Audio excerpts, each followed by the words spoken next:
merci d'être avec nous ñu ngi leen di ñaanal bëccëg bu neex ci télévision Futur Média gërëm équipe yi fi nekkoon ca subaak léegi Fati Dieng Chérif ak ki nga xam ne ni mooy Cheikh Tidiane ak ñeneen ñi nga xam ne à tour de rôle dañuy ñëw ak seen ay chronique ci fajar gi on vous réveille ak ay information yu wér te wóor ndaxte loolee la ñu diggee woon ak yéen donc ñoom ñu ngi leen di gërëm ci loolee nga xam ne ni moo di info matin on les retrouvera demain dès 6h30 en direct lay doon ci télévision Futur Média en attendant 9h11 mooy doog a jot bis bi tey tombé na ak lundi 13 juillet 2020 ñu leen di ndokkeel ak fu ngeen mënti nekk c'est vrai que je dis souvent que lundi moom c'est pas évident du tout waaye sant bi nga xamee ni yéen a ngi bàyyi xel ci baat bi ni la réussite n'est qu'au bout de l'effort ku yabu rek góorgóorlu lu mu métti métti loo biddanti lu samedi bi neex lu dimanche bi neex des fois on n'a pas du tout envie de se lever et puis biig am na dëkk yu bëri yu xaw a tooy ndax wis la quelques averses yoo xamante ni jot nañu ko noté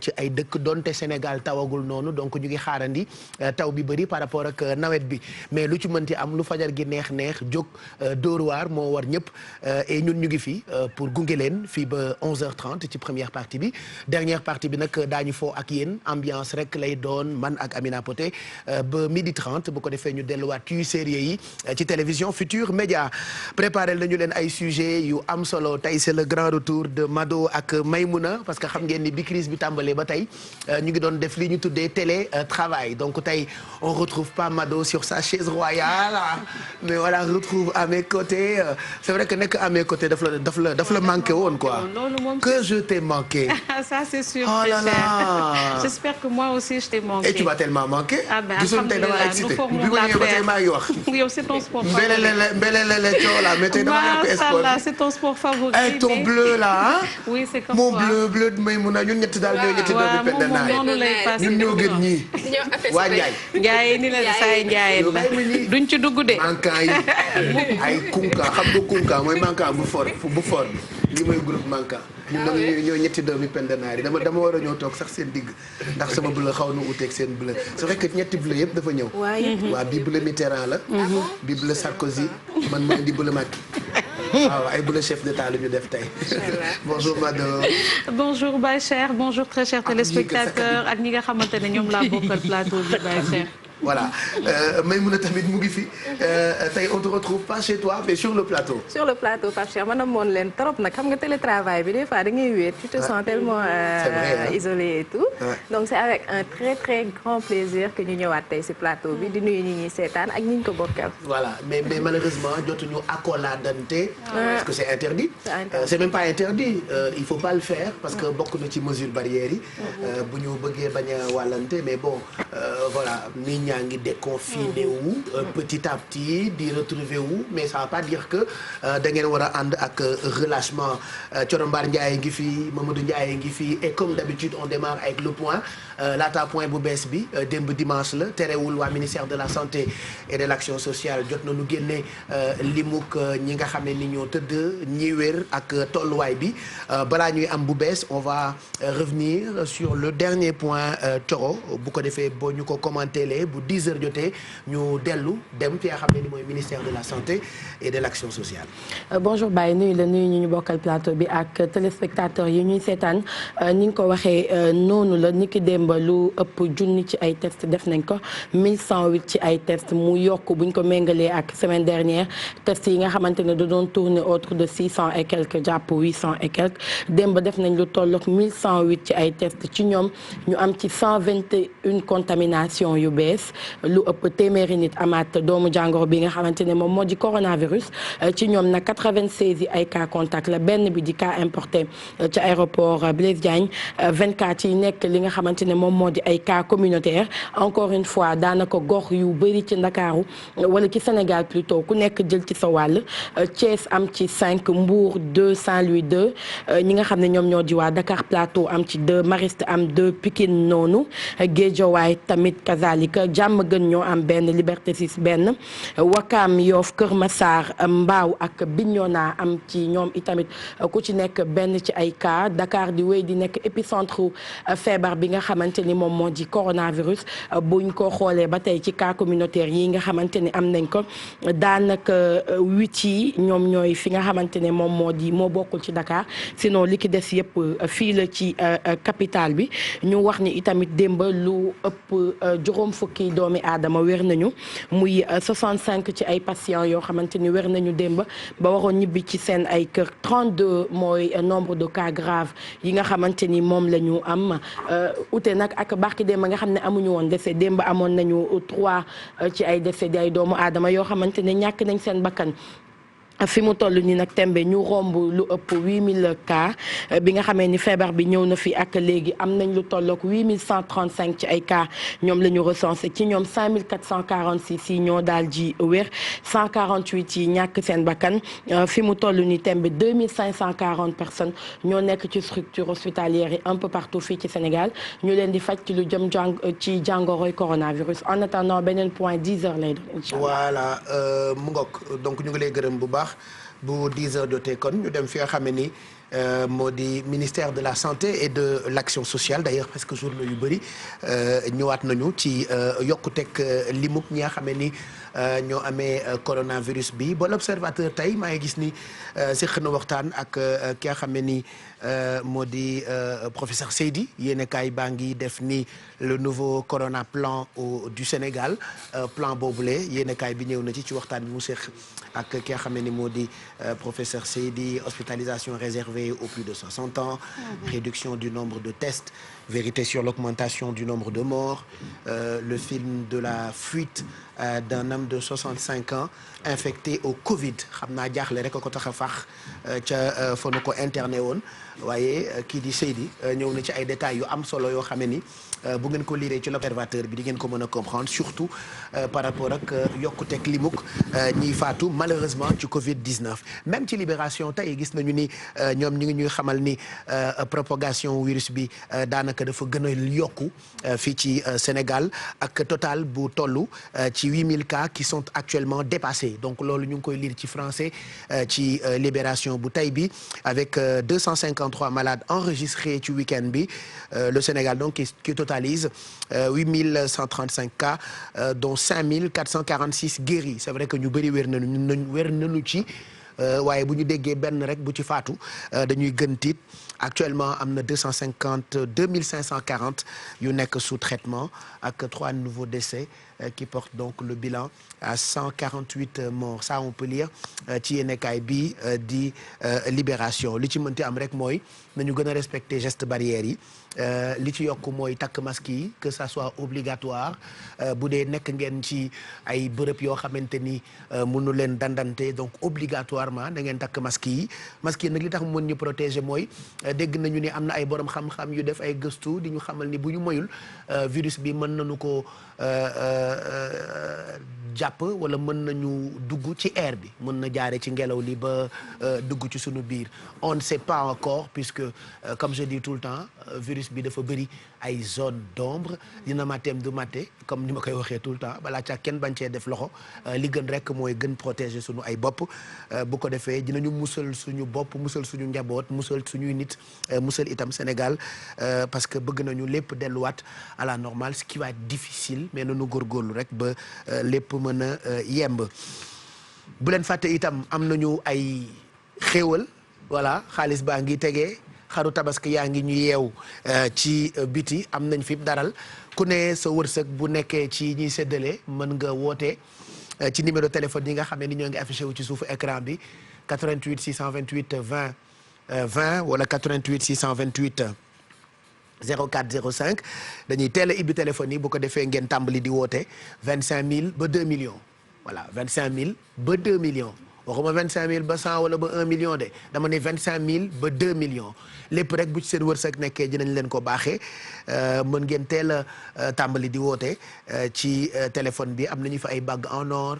En plus de xaru tabaski bi xaru tabaski plutôt am nañu fi ay dundu ñoom soble ñoom pomme de terre dañu maye ba maye piis te duñu leen may piis donc dañ ciy boole ku leen mën a habiller ku leen mën a ñawal plutôt parce que am na fu tabaski bi di toll ci waajtaay ñëppay fees kati création fees na Modou Faye Mousli Couture fees na Khadim Mbaye plateau broderie fees na lim leen seen yëf man lim naa ñi ma xam rek man bàyyi leen rek ma lim ñi ma xam bu leen neexee yéen ngeen profité rek potaxlu leen rek lim ñi leen di ñawal jamono neexul lu ne xaj na ci ñaari bolok ak ñaari marinière rek ñetti tay baas xaj na ci Mado dégg naa la kontaan naa ci yow am nga fi ñaari mbubu yooyu yëpp xaj na ci Khalifa Mbergane fees na Modou Faye Mousli Couture fees na kati création fees na Nadoura moom moo njëkk a fees ñëpp Sanor Penda Wade maa jox Khalifa Alpha bi tundee na Njaay maamam ci yoonu Sokone moom bu 11h jotee naa ko yóbbu kër maamam Sokone moo lay ñawal suma ndey ju baax jooju Nadoura fees na Fallou styliste moom daa teel a fees waaw profitool may mën a profitool yow tamit moom dafa jël engagement rek Fallou wala Nadoura rek ñoom ñoo koy ñawal lu ngeen gis may mën a sol mu rafet rek Fallou styliste wala Nadoura Fallou teel naa fees Nadoura fees na n'est-ce pas kan caab Lindor kon fees na moom dégg naa dafa teel a fees mbaa di nga am yére tabaski mbaa ngeen ci am dégg naa fees la nga Lindor nit ku baax moom it moom ñam na ma loxoom ñam naa loxoom ak mën ñawu góor ak ñawu jigéen da koy def et puis elle aime les couleurs flashy ñu ngi koy béggee bu baax voilà donc Minata création lañ leen di yóbbu jàppal nañ leen fa ay place pour ñawal leen pour yéen ñi nga xamante ni yéen la ñuy may yii ñuy séddale ci yeewu leen bi donc à vos téléphones prêt partez ñu ngi leen di xaar 88 628 20 20 bu ca kanamee Mado dinañu dem seeti koo xamee ni électromécanicien la. waaw il a créé benn affaire bu la jaaxal. waaw Bachir xam nga ñu ngi dugg ci li nga xamante ne moom moo di période nawet bi te la plupart da ngay gis ni Dakar dafay faral di fees ndax li koy waral tampon d'égout yi nga xamante ne la plupart nit yi dañ koy sàcc parce que dañ doon jaay fer boobu voilà léegi salubrité bi dugg ci biir la plupart nag dafay dem ba day fàtti égout yi donc muy causer li nga xamante ne moom moo di ay inondation et tout ça mais moom mii nag di Abidine daf ci créer lenn loo xamante ne c'est en plastique te dina defar foofu tax dina résoudre problème yu bare bi ci kanamee dinaa leen ko gën a expliquer ngir ngeen mën a comprendre. voilà donc ce qu'il a créé c'est vrai que Dakar mooy dëkk boo xamante ne bu tawee tuuti day mel ni wax dëgg yàlla taw wu rëy bu wisee rek day mel ni taw bu rëy parce que yoon yi lu ci ëpp du praticable. ba fii Almadi bi may liggéey si léegi maa ngi gis ndox mu bëri ci buntu fi ñuy liggéeyee am na maire bu toog di as. vous l'avez vu j'ai vu une mère bu xees defe naa tubaab la de. chinoise la moom xanaa dafay arrosé. day arrosé man maa seetlu lu def dafa jël ci ndox bi dem arrosé ko. d'accord gis naa ko buy tànk ci ndox bi ci ndox bu taa bi ci buntu bi comme quoi bu wisee rek mu taa mais am na lu am solo lu leen Mado di présenté bu ca kanamee tuuti et puis dinañu waxtaanee contribution ci mbay mi. ci wàllu koom fii ci Sénégal ak Maymouna donc daañu waxtaane économie comme d'habitude ci kanam. comme d'habitude Pape Cheikh et particulièrement secteur bi nga xamante ni mooy horticulture parce que horticulture lu bëri buñ ko déggee tàmbale ko ci man dama jàppoon ni que fleurs yeeg yooyu la ndekete moom mooy mbayum li nga xamante ni mooy fruits et légumes mu nekk particularité boo xamante ni. horticulture xam nga sax mooy lan. waaw moom mooy mbayu fruits légumes fleurs ak plantes décoratives voilà. donc nag bay rek la rek ndekete am na horticulture am na horticulture am na benn bu may dégg périculture. man boobu sax xaw ma. nii nga wax nii xaw ma boobu mooy yamb yi. périculture mooy yamb bi ñuy kii affaire yooyu. mais horticulture je connaissais pas. horticulture moom mooy fruits légumes fleurs ak plantes décoratives yi demoon nañ seeti Pape Cheikh directeur de l'horticulture. mu wax ñu secteur bi nu mu porté woo ak nan la téye économie nationale particulièrement agriculture bi nga xamante ni l'essentiel de l'économie moo koy financé tout à l'heure on en parle. voilà on va en parler tout à l'heure et puis dinañ ñëw ci quelques points actualité moo xam yu Sénégal wala yu bitim réew il s'est passé tellement de choses Donald Trump pour la première fois ñu gis ko mu takk masque on va vous montrer ces images là Mali ak Imam Dicko coow ya fa am yëpp dinañ ci ñëw gis ngeen Trump week-end bi presque image bi ça a fait le tour du monde parce que c'était la première fois ñu gis ko moom moom Kanfori Kankan bi. mu takk masque. pourquoi Mamadou Ndiaye tu as suivi ça pour nous tu vas nous expliquer lan moo tax Trump bàyyi ba léegi mu doo ko takk masque. et puis dinañu dem Mali foofu tamit coow la fa am bëri na et y a eu même des morts ah. on parlera de l'imam Dicko. dinañu ko fekk ci dëkk boobu pour wax leen actualité boobu naka la demee. voilà ay des manifestations yoo xam ne jur na ay nit yoo xamante ni dañoo mujjee faatu. fii ci Sénégal nag yokk gi ñu yokk paas bi ci wàllu dem beeg dikk gi. damay ragal mu doon bras de fer entre ñoom ak jooduñ di ñu dénk wàllu dem beeg dikk bi ça aussi. on en parle tout à l'heure puisqu'il y a un communiqué boo xamante ni génn na. ak yeneen point actualité. waaw incha allah dinañ. yow ci transport bi. waaw moom transport Modou ci yi ma junj léegi. oui oui suturaal leen ma rek. li ma leen di suturaale. dëgg la waaw kay ñu jàppalante rek jamono. pourtant nag kii yow ma reetaan lool sax waa di yow. dem leen rek yàlla bëri na sutura.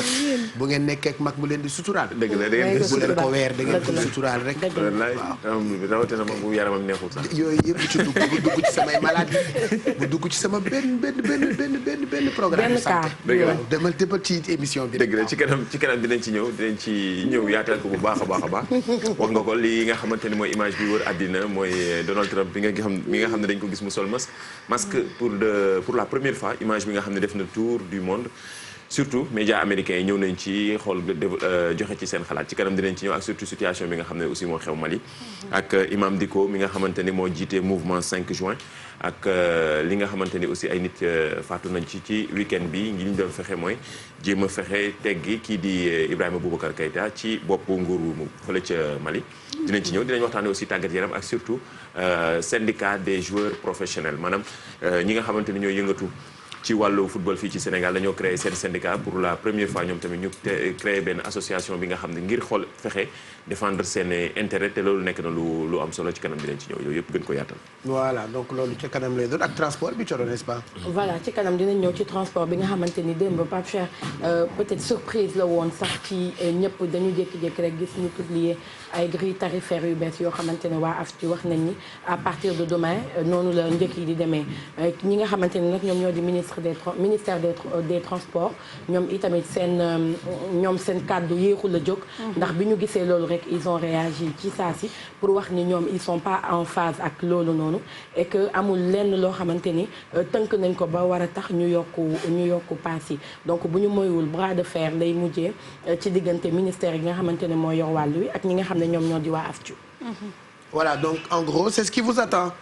en attendant mën nañu jël téléspectateurs yi ndekki bu leen neexee parce que ndekki bi chez Kacha la jógee. xam nga nag chez Kacha ñoo mën ci ndekki. ñoo mën ci viennoiserie. waaw ñoo mën te dañu def ay formules yoo xamante ni imagine ak 3000 francs nga am benn boisson chaude soit ça peut être café au lait ou café bu tàng rek. benn croissant au beurre benn mini pain. ak benn kaasu jus loolu mu ngi tudd formule express. c'est un bon ak 3000 ah. ak 3000 nga am loolu nga am benn boisson chaude benn croissant au beurre benn mini pain ak benn jus d'orange ak 3000 francs. c'est fantastique. waaw 5000 par exemple bu dee 5000 nga am pour bëgg a ndekki mën nga jaar rek chez Kacha fii ci Almadies. nga am benn boisson chaude benn croissant au beurre benn mini pain benn jus d'orange ak ñaari nen au soir. bu la neexee na nen bu ñu baxal wala nen bu ñu sur le plat ñu dàq loolu jili yaa ngi may xool de ba doo fay faral di jaar sa salaire bëriwul 5000 yi ngay yàq xaj na ci yow ak 1000 francs nga dem ci taabalu ko ñu te bàyyi ñëw Kacha 1000 francs di nga am ndékki di nga am añ di nga am reer bul jaar foofu xale yi débrouillé bul bàyyi leen dajalaatu di ngeen di dajalaatu di ko yóbbu Kacha mais tere sa bopp ba junni boo am yóbbu ko Kacha te 1000 francs nga war ko mën a nekkee sa biir koñ mais bii di jaay ndambe bi 1000 francs mu jox la añ reer ndekki yaar téeméer. léeg-léeg góor day teral boppam. mais ku ko teraloo boppam. jël ci 3000 rek denc 2000. waaye wala nga am formule 3000 bi ah xam naa la am nga fit maa ngi wax ci formule 5000 bi muy muñ di muñ naan nen au soir c'est pas pour toi voilà donc 5000 am na formule 8000 aussi boobu itam pour xale yi dëgër fit la ñoom petit ndooy formule 8000 tous les matins 8000. moom de am na fit bi. waaw bu baax. moom bu ma ko bettoon léegi. ndax daa bëgg biiram. ñu ne ma formule 8000 bi lay jël barke Serigne Touba du ma ci teg baat.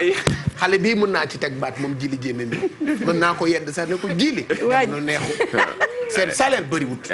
formule yii ngay jël ñaar téeméer boo demee sa koñ bële waka mën nga fa gis kay jaay table dina la ndekki dina la añ dina la reere waaye kii ndóoya xay ma del la formule 8000 chez Kacha rek Almadi miin nga ko am na parking en plus tu peux garer ta petite bagnole là donc formule 8000 bi moo tudd formule royale benn boisson chaude benn mini pain benn assiette de charcuterie benn assiette de charcuterie uyul tubaab benn assiette de charcuterie non lu neex a ngi un jus d'orange et 2 œufs au choix pour ne pas dire 2 œufs am na ñu am fit bi 2 œufs la ñuy wax alors on dit pas 2 œufs on dit 2 œufs faut bien prononcer n'est-ce pas ma poule oui wala yow sa yoon nekkul ci nen bi ay 2 œufs moom yooyu yow duggoo ci dara yow da ngaa changé léegi da ngaa yaru de ay waay Mado ku la jox sa dose.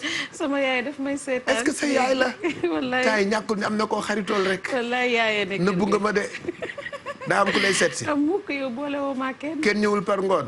ay boori 6 heures. kenn ñëwagul naan de ba ma fille comment vas-tu. ñëwagul dafa neex. waaw nii lañ lay bàyyi. indi mbuus jox la c'est pour Matar. ah yaay kat boo ko bëggee da ngay tëral doom. indi ay sachet yenn saa yi indi ay mbuusu dàll kii Nike. Mado j'ai acheté des chaussures pour Matar ah. j'ai demandé au livreur mu livrer le ko ah. aussi. ma lay kontaan ci yooyu donc formule 8000 bi am na benn boisson chaude benn mini pain ak assiette de charcuterie ak benn jus d'orange ak 2 œufs au choix.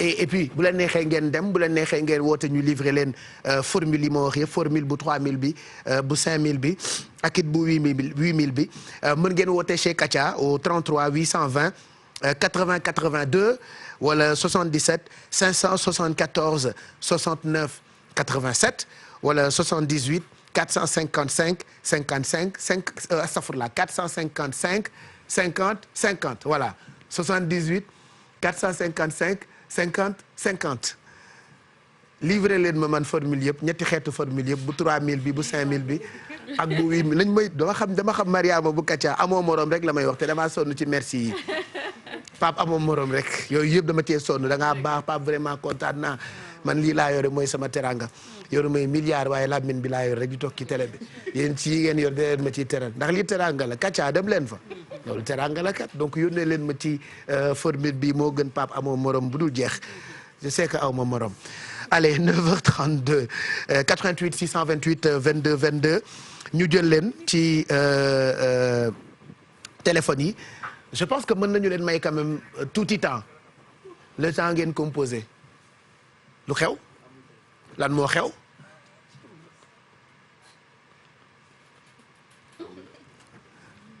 allez da ngeen bëgg ci mburu yi xaaral ma jox la ci yéen da ngeen mel ni ñu ragal yéen a bëri kii saa da ngeen rusante ñu teg lii ngeen di gëj ngeen fi de dara soppeeku ko fi affaire yaa ngi fii ba tey nag yéen a yéy de bu leen ñeme dara virus baa ngi fi ba léegi réglé leen rek ah mburu bi teg yéen ñëpp ngeen def nii xale président toog naan noo pile yaa ngi tooñ ñii jëlal benn rek wala bëggoo ci benn rek ah xale yi de respecté wuñ ma mag bu toll ni man ñu may serviloo bu bëgg ma chérie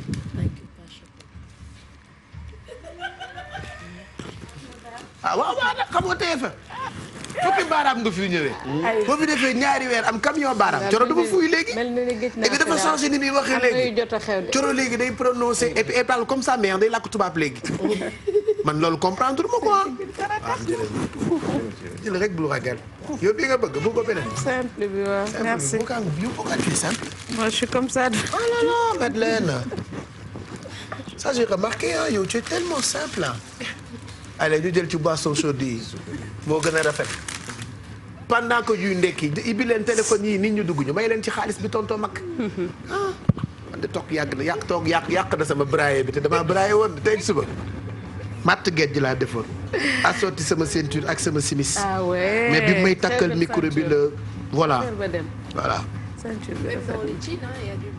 waaye bàyyi ma yow xamoo taay fin sax gisoo tubéy ji pantalon de Moriba la maman j'ai grandi.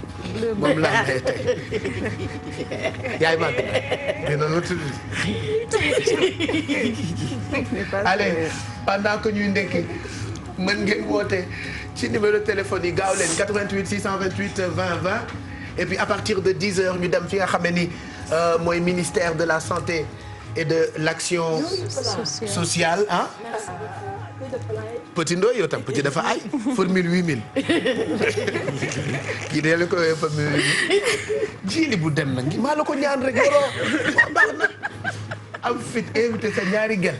ki am soxna bàkki de bala. bon ñun du am nañ soxna. déedéet du sama doom arrêté leen voilà jël tonton mag a ngi nii am na soxna. te barki démb maa ngi moom ak Pape Samba ñoo ànd ci xale bi. mu invité woon ñu añ damay sos de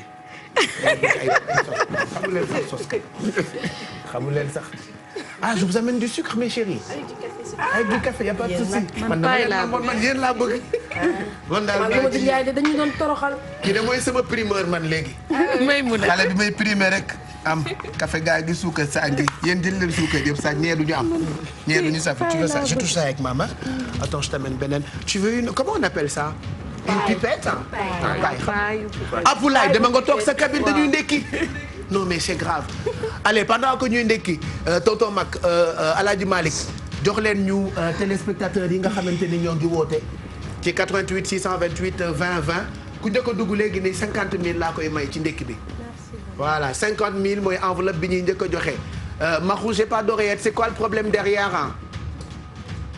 Dites-moi, y a pas de souci, hein, c'est les aléas du direct. Vous avez un problème avec le téléphone? C'est un problème technique? C'est au niveau de ou d'ici? Au niveau du serveur? Le serveur est géré par qui? Par vous ou par Sonatel? Expliquez leen ma rek balaa ma leen koy jiiñ man léegi rapidement ma jiiñ ko njaga bi am naa fit bi voilà allez kon on va écouter de la musique. nañu déglu benn way boo xamante ni c'était il y a très longtemps. Youssou Ndour moo ko defoon tuddee ko Undecided.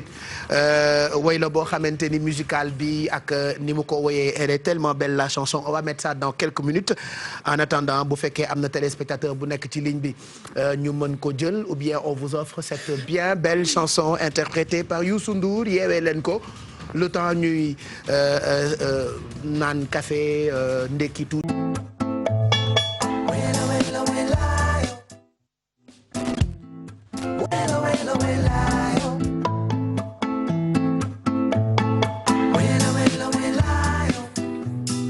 Voilà, merci d'être avec nous ñu ngi leen di ñaanal bëccëg bu neex ci télévision Futur Média merci aux partenaires aux sponsors ñi ñu àndal ñëpp ci suba si wala ci suba gi ça dépend de noo koy prononcer c'est vrai que lundi c'est ça hein on n'est pas très bien organisé les lundis d'habitude mais bon yàlla baax na de toute façon nañu góorgóorlu rek maa ngi koy wax sànq ci suba allez 9h46 mooy doog a jot ñu ngi waaj a dem ministère de la santé et de l'action sociale fekk leen fa pour point wu tay bi tombé ak 13 juillet 2020 13 juillet mooy veille indépendance su France donc suba le 14 juillet ils vont faire la fête à Paris d'habitude man fa la may fekk ah c'est la première fois mu fekk ma Sénégal ouais c'est la première fois le 14 juillet fekk ma fii Sénégal mais bon grawul quoi yàlla baax na on aura les images pour xool Macron naka lay diriger feetu indépendance su France sinon États-Unis week-end bi image bi ñëpp jàpp mooy Donald Trump mi ñuy doog a gis mu takk masque oui ça surprit tout le monde pourquoi pourquoi parce que dafa doon def ci benn visite ci benn hôpital militaire doon leen seeti moom nag loolu la joxe comme explication nee na ñoo xamante ne dañoo génn ci opération c'est valable nga booy ñëw di leen seet si nga sol masque loolu la joxe comme explication moom Donald Trump en tout cas image bi wër na àddina États-Unis médias américains yi ñoom ñëpp partagé nañ ko wane ko ndaxte ci début pandémie ba léegi pour la première fois mu sol masque ci en public ndaxte mus na ko sol ci ba mu demee le 22 mai ci benn usine Ford maanaam Ford usine bu mag la benn entreprise bu mag la mu fa doon dem mais boobu da doon bañ presse bi génne image yooyu ndax nee na bugg leen wax li nga wan leen li nga xamante ni image bi ñu bëgg la moom Donald Trump toujours à ses habitudes koo xamante ni toujours day dafa nangul woon ni wala gëm ni masque yi dina tax ñuy respecter mesures barrières yi wala dina tax dàq feebar bi moom Donald Trump démb nag ci week-end bi doon dem seeti ay militaires yi nga xamante ni dañoo jógee ci opération mu daal di leen doon seeti daal di sol masque yi nag mu nekk image bu nga xamante ni wër na àddina en tout cas explication bi mu joxe nee na li waral loolu mooy seeti ñoo xamante ni ay convalescence la ñu nekk yoon la mu sol masque mu nekk image bi nga xamante ni ñëpp partagé nañ ko ci réseaux sociaux yi surtout ak médias américains yi. voilà takk na masque bi dafa rafet sax. oui bleu marine bu rafet. keroog maa ngi seen Emmanuel Macron tamit takk masque bu rafet. masque yi am na yu rafet am na yu ñaaw. am na ci yoo xamante ni comme ngaan li tuuti ak boor. kii Mbodj la moom la xale yi doon def fan yële mais gis naa ci ay masques yu rafet moom masque bi rafet na Donald Trump donc c'est la première fois.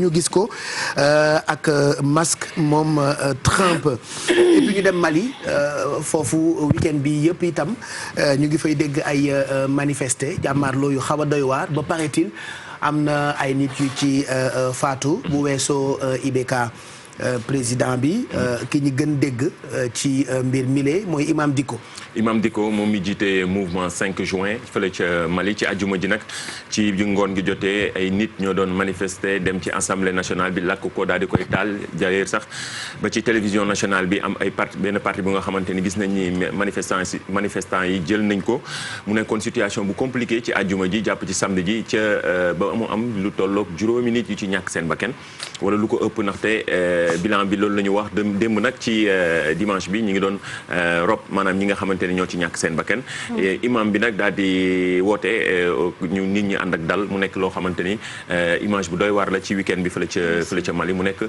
situation bu compliqué ñoom nag li ñuy dàq maanaam li ñuy critiquer wala li ñi nga xamante ni moo tax ñuy def man seen manifestation yi mooy fexe ba Ibrahima Boubacar Keïta daal di tekki li nga xamante ni mooy ndombal tànkam ci bopp Mali mu nekk situation bu compliqué moom Ibrahima Boubacar Keïta moom mi nga xam ne mooy président Mali génn na démb def benn déclaration daal di woo nit ñi ñu ànd ak dal ne dinañ ca waxtaan séq ak waxtaan yi nga xamante ni mooy mouvement du 5 juin mouvement boobu nag dañ ko sosoon ngir fexe mobiliser wane ni seen ñàkk d'accord ak kii di président IBK moom mi nga xamante ne moom la ñu tuddee Ibrahima Boubacar Keïta Pape Cheikh mu nekk situation bu compliquée ci week-end bi fële ca Mali. voilà donc 4 morts ak centaines de blessés ci ay manifestants yu amoon foofee ca Mali en tout cas Mali ak Sénégal benn la donc nous pensons à toute cette population malienne prions pour qu'il y ait plus de morts dans ces manifestations donc ñu ngi leen di xalaat bu baax ñoom maliens yi ci coow li nga xamante ni actuellement ñoo ngi koy dégg mu naqari ñu lool bëgguñu dëkku Afrique yi quand même di am ay manifester ba ay nit di ci faatu de toute façon li fa am dinañu ko topp comme ça ngeen mën a am ay information jëm ci foofee nga xamante ni moo di Mali par contre fii ci Sénégal coow li am mooy yokkute ci njëgu dem beeg dikk bi ak waa aftu voilà moom mooy li nga xamante ni démb moo nekkoon surprise wu xam naa njeexitalu week-end bi suñ ko mën a waxee noonu ndax ñi nga xamante ne ñoom ñoo di waa aftu génnee nañu grille tarifaire bu bees ngir wax ni fi mu toll nii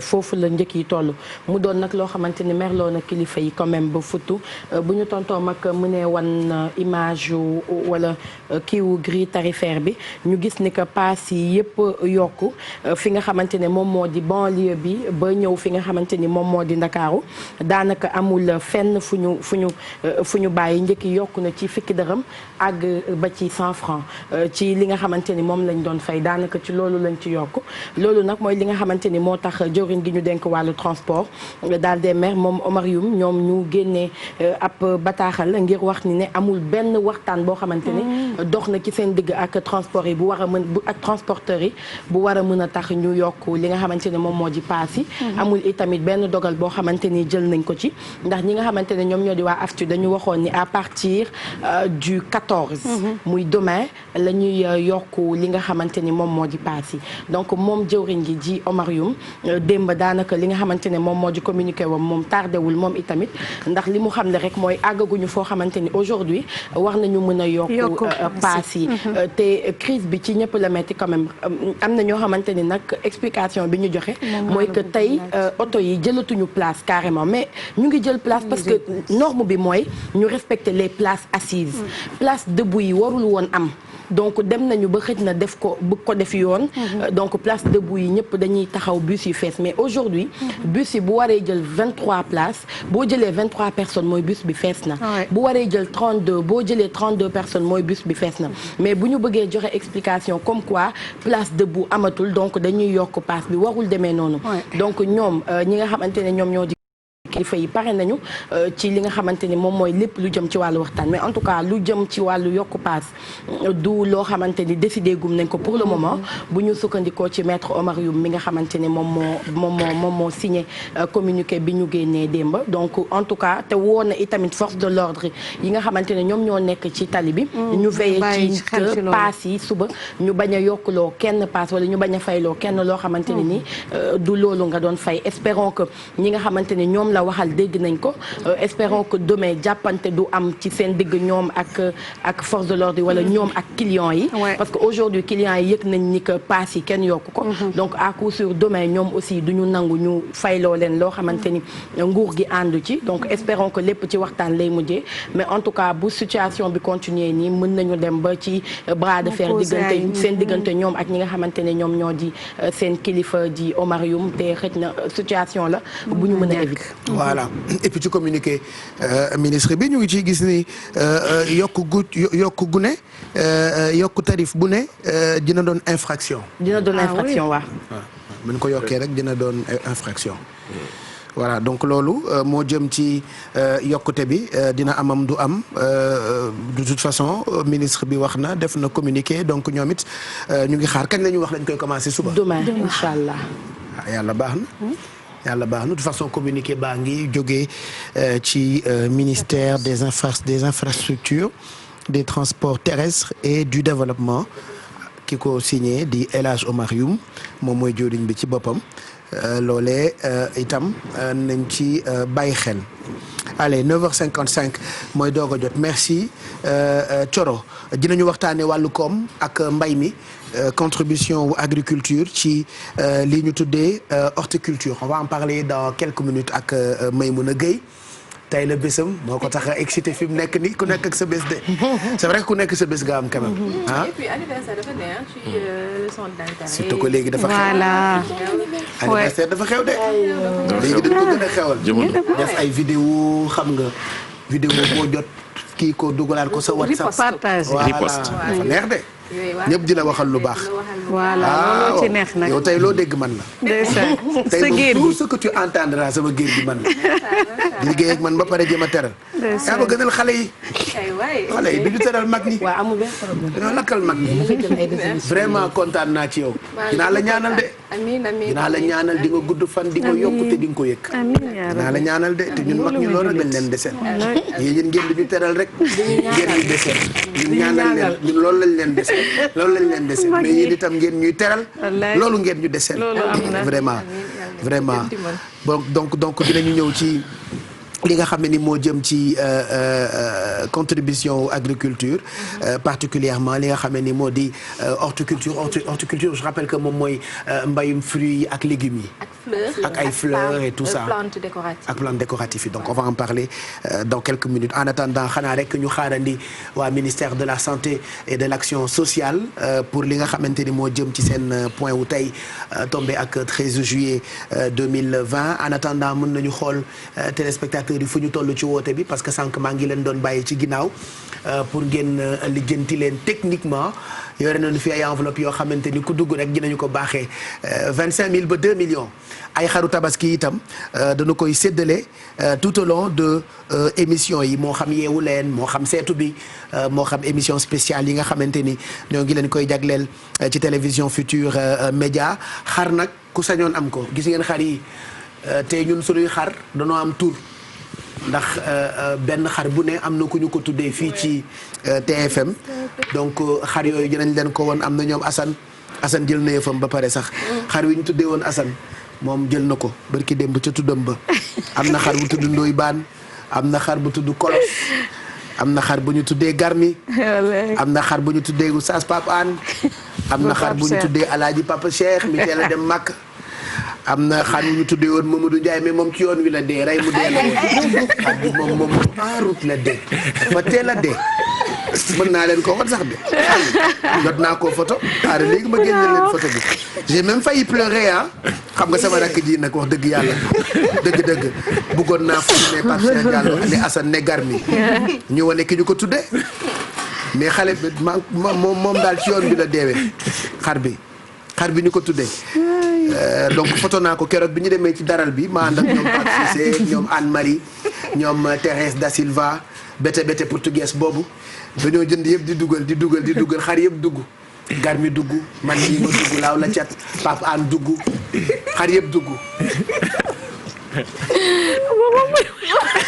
moom jotul yéeg ci oto bi. te mooy xar yooyu ñu woowee noonu xam nga xar yu mel ni man ali lañ ali mu naan bee. mais moom bi ñëwee ba ci moom rek xam nga tuuti ndeysaan añooloo mbokk ndeyu Babacar Lo ak Alelo balaa yéeg rek mu ne ay waay vraiment ñu ngi jéggalu moom sax xam naa bu ñu ko indi woon sax du kenn du ko koo may mu delloo wallaay kii da koy yar yaa ngi sax Mamadou ngi bi ñuy jënd daal xar yëpp dañu yéegal nañu Baye Cheikh yéegal Garmi yéegal dëgg Kolos yéegal laaw la cat Sidaat yéegal tubarkalla ñi ñu tuddee xar yëpp fii ci télévision Futur Média kii bi ñu tollee ci moom muy Mamadou Ndiaye mi bi ñu ko yéegalee ci camion bi en chemin la de non kii du ndooy am ndooy mooy beneen bu gàtt bi mu ndooy kuy la su gàtt waaye bii daal moo nekkoon Mamadou Ndiaye. bu ko faatu bi raas ndama bu baax bi la de bi nekk Ziguinchor. yow kii dañu jàpp ni buñ ko indee comme tabaski des na genre un mois. fii ak boobu buñ ko xontee mën na maa ko tuuti dañ ko bëggoon a xont. mais il est mort en chemin. ñoom Kolos ak ñëpp yéeg nañu ndeysaan. ñoom Ndoye Bane. tous les moutons sont disponibles sauf Mamadou Ndiaye qui est décédé en cours de route loolu dafa ne njabootu Youssou Ndour ca Almadi ñoom naqar ak tiis di leen tàgge xaru ndaw ba ñu jëndoon ñu tuddee ko Modou lii communiqué bi day dem tey ci Ami Ndaw Ami dina ko jàllale RFM bi ay foog ñu communiqué parce que xar yëpp a am tuut waaw njabootu Pape Cissé ca TFM njabootu Thérèse da Silva ca TFM njabootu tonton mag DT ca TFM ak waa yeewu leen yëpp ñu am naqar ak tiis di leen tàggee xar ba ñu tuddee woon Modou ca yoon wala dee loolu communiqué la du jaas bu ñu waxit dee sa dee du jaas ñun ñëpp dinañu dee yàlla na yéen nee la mi yow kii yëg na ragal ñëpp mais dinañu dee de Madeleine ñun ñëpp dinañu dee kay may wax la ñun ñëpp dinañu dee mais yàlla na yéex waa donc allez xar yàlla na yéex laa dafay jànnaxe dafa gaaw a tiit Mado kenn mësul gis ku tapetee comme Mado elle est incroyablement tapette mais bon c'est ça as góor day ragal nag góor dëgg day ragal waaye woo bët comme Corom Baat Njaay man mësuma gis xale bu baax day yaru te moom vraiment xale bu baax la voilà donc xar moomu dafa gàtt te faatu na li ci des nag mooy kuy yu baax yi nga xamante ni bëgg nañu leen ko may ci tabaski 2020 yéen rek la ñuy xaar 88 628 20 20 wala 88 628 22 22 88 628 04 05 numéro téléphone yëpp ngi affiché noonu par benn ci suufu écran bi bu ngeen ci làmb rek mën ngeen ñoo daj bu fekkee am na ku nekk ci ligne bi léegi nii ñu jël ko ci téléphone bi xool moom it lu ñuy jëflante ak moom allo allo salaamaaleykum. aleykum salaam wa rahmatullah wa barakaatuhu ñu ngi sant bu wér. naka liggéey bi. kii kan la ni. naka liggéey bi. ñu ngi ci kawam liggéey baa ngi rek. kontaan nañ ci torop nag ci plateau bi. jërëjëf ñu nit kontaan nañ ci yow. chaque semaine ñu ngi lay seetaan. jërëjëf kontaan nañu noo tudd. Amadou Diop. Amadou Diop. Amadou na nga def fan ngay woote. Thiès. ah yaa ngi Thiès. waaw. fan ci Thiès nga dëkkee Diop. Mbour 1. Mbour 1. waaw. voilà bi ngay wax tombé nag waa ministère de la santé di dikk xanaa ma teel laa libéré yaa ngi Mbour 1 Amadou Diop yeewu leen may na la 50 000 yoo waajee tabaski. Inch'Allah merci. très bien yaa ko moom dégg nga fukki junni yoo waajee sa tabaski rek. kontaan naa trop. jërëjëf Diop yaa ko moom. ok merci. waaw kay Diop jërëjëf ay ndimbal la rek. wallaay dafa mel ni sa yaram dafa daw Diop waaye bul jooy. wallaay. ah Diop yaa ko moom de. ok jërëjëf. jërëjëf Diop yaa ko moom. jamono neexul. nga woote ci télé rek ñu may la 50 000. loolu jar na sant yàlla wërsëg la bu amee keneen ku duggaat léegi nii ñu may ko beneen 100 000 am naa fi itam ay 200 000 ci 88 628 20 20 wala 22 22 moment bi nga xamee ni moom mi woote Thiès ñu ngi wax ak moom ba di ko may fukki junni ñu ngi gis ni waa ministère de la santé tàmbali nañu def seen point dañu koy njëkk a def ci français kon mën nañoo dabu laata ñu koy defal ci wolof point wu tey bi tombé ak 13 juillet 2020. Grand Médine 1, Liberté 6 extension 1, Mermoz 1, Ouest Foire 1, Parcelles Assainies 1, Passy 1, Patte d'Oie 1, Point E 1, Sicap Amitié 1 et Rufisque 1. 68 patients hospitalisés ont été contrôlés négatifs et déclarés guéris. 34 cas sont pris en charge dans nos services de réanimation. 2 décès ont été enregistrés ce dimanche 12 juillet 2020. L'état des autres patients est resté stable. À ce jour, 8198 cas ont été déclarés positifs, dont 5514 guéris, 150 décédés et donc 2533 sous traitement. Le ministère de la Santé et de l'Action sociale présente ses condoléances aux familles éplorées et souhaite un prompt rétablissement aux patients encore dans nos services. Le ministère de la Santé et de l'Action sociale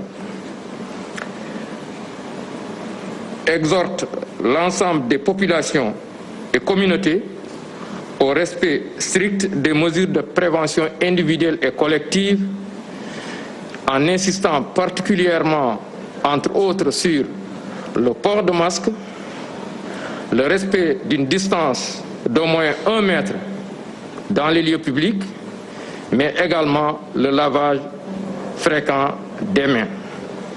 Le ministère de la Santé et de l'Action sociale, enfin, encourage l'ensemble des agents de santé, aussi bien sur le terrain que dans les centres de traitement, mais n'oublie pas non plus ceux qui exercent un travail important au niveau des laboratoires. Je vous remercie de votre attention. Asalaamaaleykum mbokk yi, ma jottali leen communiqué bi bàyyeeko ci ministère de la santé et de l'action sociale tey altine fukki fan ak ñett ci weeru juillet bi ñu nekk. Ministère de la santé et de l'action sociale jot na résultat examen virologique yu bàyyeeko ci laboratoire yi may waaj a lim. ci juróomi ñaar téeméer ak fukki test réalisé, juróom-ñaar téeméer ak fukki test yi ñu jot a def ci laboratoire yi, juróom benn fukk ak ñett ñoo ci positif. ci ñooñu juróom fukk yi ay cas contact lañu, mooy ñi jaxasoo woon ak ñi yore doomu jàngoro ji. fukk ak ñett ñoo ci cas communautaire, mooy ñi nga xam ne dañoo xamul ku leen wàll feebar bi nga xam ne am nañ ko. ci ñooñu nag Bignona am na ci benn, Diamniadio am na ci benn, Dieuppeul am na ci benn, HLM Grand Médine am na ci benn, Liberté 6 extension am na ci benn, Mermoz am na ci benn, Ouest Foire am na ci benn, Parcelles Assainies am na ci benn, Passy am na ci benn, Patte d'Oie am na ci benn Point E am na ci benn Sicap Amitié am na benn et Rufisque am na ci benn juróom-benn fukk ak juróom-ñett ñi ñu hospitalisé woon wér nañu te bu ci yàlla àndee dinañ génn tey fanweer ak ñeent cas ñu ngi ci réanimation ñaar ñàkk seeni bakkan ni ki démb dibéer fukki fan ak ñaar ci weeru juillet bi ñu nekk ñeneen ñi des ñu ngi am tan ci bésu tey dale ko ci cas bu njëkk bi mbas mi duggee Sénégal jot nañu woññi juróom-ñetti junni ak téeméer ak juróom-ñeent fukk ak juróom-ñetti cas ñu am doomu jàngoro ji ci ñooñu juróomi junni ak juróomi téeméer ak fukk ak ñeent wér nañ si téeméer ak juróom fukk ñàkk seen bakkan mu des ñaari junni ak juróomi téeméer ak fanweer ak ñett ministère de la santé mu ngi masaw ñi nga xam ne jot nañu am ay mbokk yu wàññeeku di ñaanal ñu des ci hôpital yàlla may leen tan ba ñu génn ak jàmm ministère de la santé et de l'action sociale mu ngi gën a ñaax askan wi ñu gën a sàmmonte ak digle yi ñuy joxe ci digle yooyu nag ñu bañ a fàtte toujours di jëfandikoo masque surtout ci jamono bi ñuy toll fépp fi nga xam ne mbooloo yi dañuy fay daje ñu fexe ba ku nekk sa wet mu des lu toll lu war a mot mètre mais également nit ñi di sopp lool raxasi seeni loxo ministère de la santé et de l'action sociale mu ngi jaajëfal agent de santé yi mooy docteur yi nga xam ne ak ñi ñu àndal ak infirmier sage-femme ak ñëpp ñi nga xam ne ñu ngi ci biir hôpitaux yi ci dispensaires yi ñi nekk ci terrain bi wala aussi ñi nekk ci centre de traitement di taxawu malade yi di fàttewuñu tamit ñi nekk ci biir laboratoire yi ñi nga xam ne ñu ngi def aussi liggéey bu mucc ayib ministère de la santé et de l'action sociale mu ngi leen di sant di leen gërëm wasalaam. mu ngoog yow it ñu ngi lay gërëm bu baax ci bilan boobule point wu tey bi tombé ak 13 juillet 2020 ci tolluwaayu feebar bi fii ci Sénégal virus baa ngi wéy di law li muy yokku moo xam ci ay nit yu wér moo xam ñu faatu wala ñaa xame ni mbir mi mu ngi dugg ci seen yaram loolee la ñu jëlee fi nga xame ni moo di ministère de la santé et de l'action sociale Thioro. Comme je le dis tous les matins feebar bi daanaka tànku kanam la am moom amul tànku ginnaaw coronavirus tey ñu enregistré waat ñaar ci ay décès muy ñi nga xamante ne ñoom faatu démb malheureusement ñu fàttali ni def nañ lu mat 710 ci ay test ci ñoom 63 cas de plus lañ ci am ci li nga xamante ne moom moo di coronavirus 50 yi nag nekk ay cas contact ñi nga xamante ne ñoom ñoo di 13 yi ci topp nekk ay cas yoo xamante ne ñu ngi jóge ci transmission communautaire ñi nga xamante ne aujourd'hui mënuñu xam kan moo leen fan la ñu jëlee feebar bi ak ana nan la ñu wàll ak yu mel noonu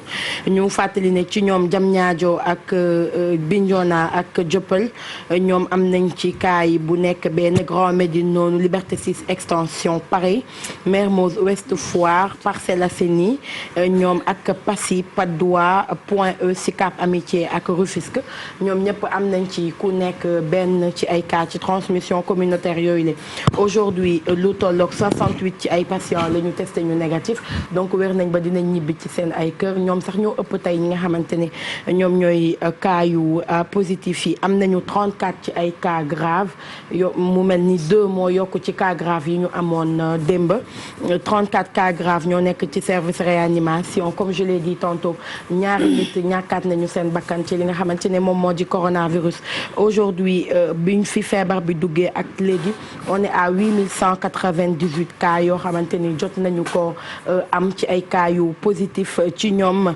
lu tolloog 5514 ñoo ci daal di wér 150 yi ñàkk seen bakkan 2533 personnes ñoo nekk ba tey sous traitement ci structure hospitalière yi wuute yi nga xamante ne moo nekk ci Sénégal loolu mooy bilan gu tey bu coronavirus beneen bilan demain incha allah. voilà merci en tout cas pour ces commentaires jëm ci bilan gu tey bi jóge fi nga xam ne ni moo di ministère de la santé et de l'action sociale balaa ñuy jàll jàll ci wàllu koom ak Maymouna ñu jëlaat téléspectateurs yi ci téléphone bi xool lu ñuy def ak yéen ci ndimbal yi nga xam ne ñoo ngi leen koy séddale mënul ñàkk lu wax ji bëri lu sujet yi am solo mën nañu koy dagg à tout moment di leen jox ci enveloppe yi nga xam ne ay enveloppe ndimbal la xaru tabaski nag defe naa ku ne bëgg na ci ñu may leen ko ci kaw ngeen woote ci 88 628 20 20 bu ngeen xasee ba composé benn ci numéro téléphone yi à tout moment mën nañu woote ci benn numéro ne ko may nañu la xaru tabaski donc xar la plus yi ko accompagné ñoom jaaro or ñoom diwlin ñoom pombiteer ñoom soble ñoom moutarde 50 000 ba 2 millions am na ko dugg léegi nii may nañ ko 50 000 dañuy xoolaat beneen téléspectateur bu ko defee ñu am lu nu ko terale ndimbal la ci période bi la nga xam ne ni période du solidarité la allo wala ñu mayaat leen délai ayca ñu mayaat leen quelques secondes. allo. oui Pape Cheikh. kookan la. man la Adélaïde Gomis. Adélaïde Gomis. Gomis. Quel beau nom. Oh Adélaïde yaa neex tur Adélaïde. maa ngi fi Pape Cheikh. ça va fan nga dëkk Adélaïde. maa ngi Wakaam cité avion. yaa ngi Wakaam cité avion. waa. yow Njaago fan nga. Njaago Dakar. Njaago Dakar mais est-ce que dégg nga Njaago. dégguma dara Njaago métis bu jaxasoo la bu jaxase laa. Njaago métis carrément te dégguloo Njaago. billaay nuyoo ba rek laa dégg Pape Cheikh. Ulef. Ulef Ayes. Bañankato. Bucci. foofu rek nga yem maag yow yem. waa ñoo yem. man damaa bëri ay xaritu Njaago ñoom Pierre da Silva fóotkat bi. ñoom Pierre ak sama gaay yooyu yëpp ay Njaago lañu. billaay dëgg la. alors Adélaïde. yow je vais pas te retenir ah Adélaïde xanaa bu ma la mayee xaru tabaski loo ciy def. ah xanaa jox ko sama yaay rek ndax j'ai des petits frères et des petites sœurs yi nga xamante ne ay musulmans lañu. c'est bien ça kon daal yow xamal ni sa numéro téléphone mu ngi ci listu ñi nga xamante ni certainement il se pourrait ma may leen xaru tabaski. d'accord. léegi damay dalalee sa xel rek ak benn 50 000. merci beaucoup Pape Cheikh. dal na xel ah. voilà. xeexu njaago du jeex su ma la joxul xar di nga xeex si ak man. dinaa xeex moom. ñu ne xeexu njaago du jeex xeexu njaago. allez Adélaïde yeewu leen may na la 50 000 d'accord. merci beaucoup Pape Cheikh. voilà yow sa tur bi daf ñoo neex c'est un joli nom Adélaïde. merci beaucoup. allez ne quitte pas ñu xool nan la ñuy def ba jox la sa 50 000 tey nga mën cee jot donc 50 000 yi Adélaïde moo ko moom c'est vrai que am na ay tur yu neex ay Adélaïde ay Amélia. ouais. yàlla baax petit yow xam nga Amélia. Gwendoline. ay Gwendoline. la petite nièce bisous à toi. petit. ah ay Gondoline. Gondoline Gondoline. Gondoline. Gwendoline. waaw Gwendoline. Gwendoline. ah Gwendoline. Gwendoline de Gwendoline. ah ouais Madeleine. c'est des noms. waaw Madeleine moom tur bu neex la. Madeleine. waaye ay Coro. la ilaha illallah. waaw. Coro Mbar yooyu turu cosaan. bañ nañ ko bu ko am gel sax nañ naan ndax am nga Coro. tur waa Fort. wala wala ni duma ko ndaw. am nga Coro. sa Coro nu mu tudd. est-ce que am nga Coro. loolu dafa neex. sa Coro nu mu tudd. man je pense que non góor la. ah Adélaïde. non dama xam góor footballeur bu tudd Jeff Adélaïde. moom est-ce que santul Adélaïde kon. waaw Jeff la tudd. Jeffrey Adélaïde. Jeffrey la tudd moom. Adélaïde la sant de kon. Adélaïde la sant. mën nañ ko duppee ndeyam tam mën nañ nekk Jeff mu Adélaïde. yooyu yëpp mën na nekk xale baa ngi nii la ñu nekkee ak moom de. xale bi nii la ñu nekkee ak moom dafa samp fi mu ne dafa samp. dañu yemale teg dama xam. yow bàyyi ma yow daa xew nag xew na mais xamul xew xëy romb ko mu duma xool di ree ba kekku nag mu ne ko doom lu soppeeku loolu la def wala dafa am lu xew te yëgu ma ko ñëw kekku nag ma sama yaay da nga neex baax na yow yaayam la da ngaa neex lii la ma wax tey. ki dafa exagéré de. yàlla yow tamit yaa mel ni nga mel. waaye léegi moom kii dafa cobraan léegi. yaa mel ni nga mel rek yow itam. am na nu mu mel moo tax xar wañ ko tuddee dafa teel a dee. moom ki ñu ko tuddee dafa teel a faatu. xar wa faatu bi yeneen xar a des 88 628 72 86 bu amee téléspectateur bu nekkaat ci ligne bi ñu jël ko léegi nii jaaro or yaa ngi man teemaa mayee benn jaaro or sax. loxo ngi nii. teemaa mayee jaaro or. ci borom anniversaire bi ay loxo ngi daal. yow di tey sa anniversaire dañuy ñëw moom di nga def fête sa kër. waaw te nga ñëw invité rek. ñëw leen. jaaro or kan moo bëgg ñu may ko jaaro or. bii nga war a njëkk maye. banti bii bu fleur bi. bii bu fleur bi moom nga bëgg ma maye. yow loo bëgg loolu lay def. topp leen Pape Cheikh rek. sama Madeleine xam nga coro turam bi sax boo amee gel mën nañ naan sa coro waaye moom it turam bi dafa beñee dañ koy jaay fii ci pâtisserie fii ma wax léegi Kacha dañuy jaay Madeleine am ngeen Madeleine mooy seule animatrice fii ci télé bi da nga koy gis ba pare bu la neexee consommer ko borom ñaari njëriñ dëgg. mu ngi Madeleine jaay ma Madeleine Mado moom dafa mel ni ko rus Pape Cheikh balaa ma dee Mado sëgg lewetal kanam. te xoolal bu nekkee këram lu ma wax day bëgg ma yokk kii mooy Mado nee na ma Pape sama kilifa kii mooy borom ñaari njëriñ yi déggal li bu la neexee def ko beñeek lekk bu la neexee nga seetaan ko ci TFM borom ñaari njëriñ yaa ngi xale bi ci njëriñ bu bari bi jaay ma Madeleine Diallo jaay ma Madeleine loolu dafa neex Diallo jaay ma Madeleine Madeleine ma jaay Madeleine ma jaay Diallo jaay ma Madeleine dina réer ba dee tey. allez jaaro or choisi par Madeleine borom ñaari njëriñ yi bu la neexee poñse bu la neexee seetaan ko ci TFM it's up to you mooy seule animatrice boo xamante ni turam dañ koy jaay ci boutique bi di ko jaay ci pâtisserie yi di ko jaay ci boulangerie yi Madeleine alors Madeleine nous demande de vous offrir cette bague en or mu ngi toll ci 24 carats très joli. jaaro bi xool leen 24 carats léegi le temps téléspectateur bi di woote ma bàyyi leen ngeen apprécier justement Maïmouna pendant que tu apprécies tu voulais qu'on parle de mbay mi alors ci wàllu mbay da nga ñëw indil ñu sujet boo xamante ni mu ngi jëm ci li ñu tuddee horticulture voilà horticulture Pape Cheikh on a jugé important d'en parler parce que déjà nekk na secteur boo xamante ni dafa fortement impacté par li nga xamante ni moom mooy Covid bi parce que ñoom ñooy nourrir ñi nga xamante ni ñooy sénégalais yi ba pare doon def exportation yu bëri au niveau de l'extérieur donc demoon nañ seeti nag ki nga xamante ni moom mooy directeur de l'horticulture du docteur Macoumba Diop moom déjà tegal nañu cadre bi expliquer ñu lan mooy horticulture yan production la ñuy def ak nan la téye économie nationale bi nañ ko déglu dellu si waat si plateau bi.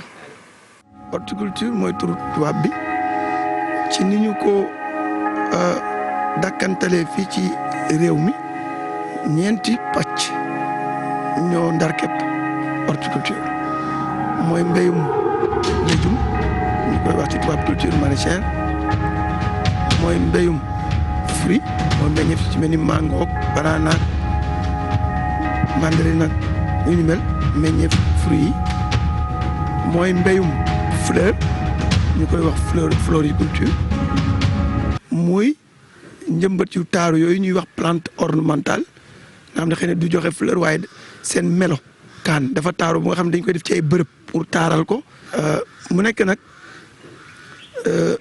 sous secteur maanaam pàcc bu am solo ci réew mi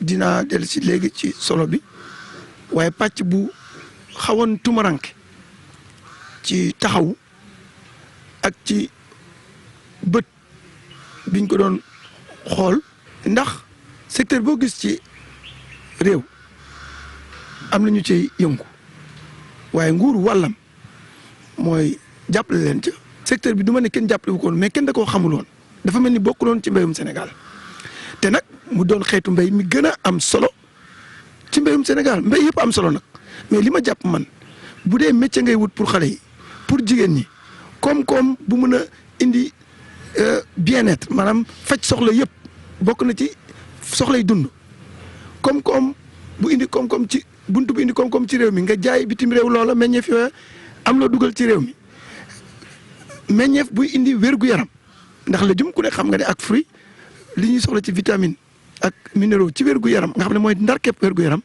ci meññeef yooyu la ëpp que ni ci ceeb ak ci mboq ak ci suna kon boo bëggee yooyu ci horticulture nga jëm fa la rendement yi ëppee mbéyum nawet da ngay am lu yées tonne hectare bu ne horticulture da ngay am 20 tonnes ak juróom jëm fanweeri tonne ci benn hectare xam nga kon yemul njarte yi moo ëpp prix légume ak prix fruit moo ëpp prix toujours ceeb wala suna wala gerte donc compétitivité fa la ëppee daaw ak ren yegg nañ ci juróom-ñetti weer ak juróom-ñeenti weer yoo nga xam ne pomme de terre bu Sénégal la ñuy dundee mais loolu yéeme na comme résultat lu mel noonu lañ def ci soble juróom-ñetti weer soble Sénégal la ñuy dundee carotte juróomi weer carotte Sénégal la ñuy dundee chou at mi yëpp day am chou xëy na organiser commercialisation bi moo des waaye at mi yëpp dañuy am chou Sénégal mais te loolu maa ngi yem rek ci légumes yi nga xam ne ñoom ñuy wax légumes de grande consommation maanaam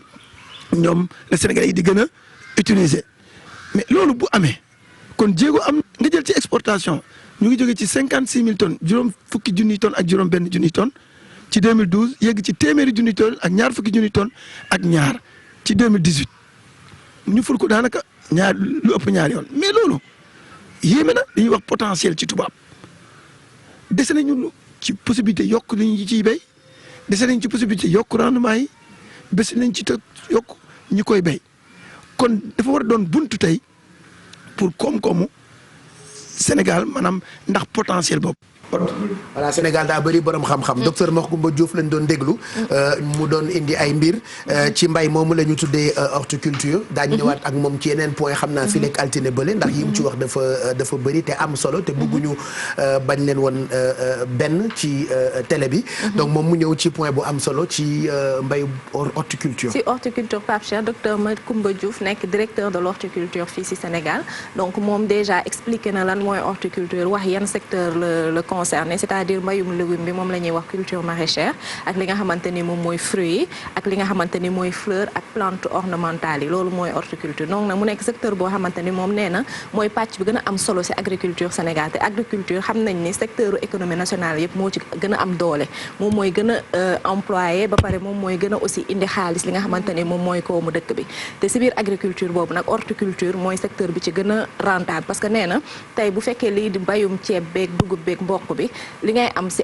boo ñëw bayee benn hectare doo am lu mat benn tonne wala bu ci amee fa lay yem alors que bu fekkee lii nga xamante ni mooy fruit yeeg légume bi benn di nga ko mën a bay benn hectare mën nga ci am ba 30 tonnes ba pare dafa nekk ay produits yoo xamante ni au niveau international da nga koy mën a exporter parce que Sénégal booy xool lépp lu jëm ci wàllu horticulture en 2012 ñu ngi woon ci 56 000 tonnes yoo xamante ni dañ ko doon yóbbu bitim réew déjà dafay commencer ci dëkk frontalier yi nga xamante ni ñoo ñu jege di ay Mali Guinée yeneen dëkk yi nga xamante ni ñoo ñu jege mais sur le plan international aussi fu gën a sori ay Europe ak yooyu yëpp dañu bëgg mango Sénégal bëgg ay carottes wala ay yenn produits yoo xamante ni surtout légumes yi nga xamante ni day jógee Sénégal dañ koy exporter donc nee na il faudrait que xale yi wala ñi nga xamante ni ñu ngi bëgg dugg ci liggéey wala entrepreneuriat ñu xalaat aussi mbay mi parce que mbay lañ koy wax naan suuf moom loo ko jox mu delloo la ko ba pare li nga xamante ni moom mooy investissement yi bëriwul parce que tey da ngay xool li boo xasee ba am ay terre li ngay def rek mooy intrant ak arrosé donc arrosé bi lu ci bëri bu fekkee nawet bi neex na doo ci dépenser doo am forage doo am dara da ngay xaar taw bi bu paree intrants yeeg engrais yi cher peut-être nag lan mooy jafe-jafe bi ci gën a nekk mooy organisation nga mën a am circuit yi am réseau yi ba pare mën a aligné wu ci normes internationales yi nga xam ne moo lay permettre yow sa produit yi nga xamante ni moom ngay jaay mu aligné wu ci norme internationale ba nga mun ko exporter jaay ko mais bu ñu résumé daal ci lu mu wax moom nee na secteur la boo xamante ne xale yi war nañ ci war a mën a gën a dugg di liggéey di exporter parce que dañu am li nga xamante ni Sénégal mooy une très longue période boo xamante ni day taw suuf si neex na nangu na ba pare état bi mu ngi def ay mesures yu bëri yoo xamante ni comme li ñuy bëgg mooy politique bay dundee autosuffisance alimentaire ñu ngi koy def parce que dañuy gis ni que bu ñu eggee yenn période bi dañuy tëj li nga xamante ni mooy importation ay carottes ay soble ay pommes de terre pour permettre agriculteurs yi nga xamante ni ñu ngi ciy liggéey ñu écouler li nga xamante ni moom la ñu bay ba mu jeex donc da ngay gis ay période yoo xamante ni sur 8 mois pomme de terre bi nekk Sénégal la ñuy dundee soble bi nekk Sénégal mooy am carotte gis nga depuis décembre amatul Sénégal carotte importée le temps que producteurs yi jaay seen carotte yeeg yooyu donc bu yooyu yëpp passé nag ñu demaat ci li nga xamante ni bu ñu eggee ci période bi nga xam ni tawatul ñu permettre produits yi jógee à l'étranger mu mun ñëw après aussi sénégalais yi nga xamante ni nag ñu ngi ci liggéey te Pape Cheikh gis nañ ay foire yoo xamante ni dafay am ASEPEX jiite ko dañuy permettre jeunes yi nga xamante ni am nañ ay produits di ko jaay ñu mën a dugal seen marchandises yi ci ay cargo yóbbul leen ko à l'étranger ñu mën a participer ay foire tisser ay relations yoo xamante ni diñ ko def mais li ñuy ñaax daal mooy xale yi di gën a dem ci structure yu mel nii di dem ci direction de l'agriculture di dem ci ay ASEPEX ak yépp service wala dispositif étatique pour mun profiter ci opportunités yi nga xamante ni ñu ngi koy mettre en place. surtout que mbay mi léegi dafa am solo ci développement wu réew donc na nit ñi tànn yeneen i activité yoo xamante ni bëriwul parce que boo duggee ci li ñëpp di defandoo pour nga génn ci dafay nekk problème. ba pare dafay nekk ay métiers yoo xam ne ñun dañuy jàpp ni dafa metti parce que par exemple France ñi fa ëpp xaalis c'est les agriculteurs. ñoom ñoo yore économie bi agriculture dafa nekk secteur boo xamante ni dafa rentable maintenant nag investissement lay laaj ba pare di nga génn bureau yi dem sur le terrain ba pare da ngay dévouer parce que dafa sensible produit dañu gaaw a yàqu mais boo xasee ba xam li nga xamante ni moom mooy rouage ak dispositif bi nga xamante ni moom nga war a jaar Pape Cheikh liggéey gënu ko barkeel. voilà dinañ ko àggali d'ici lundi prochain merci Maymouna.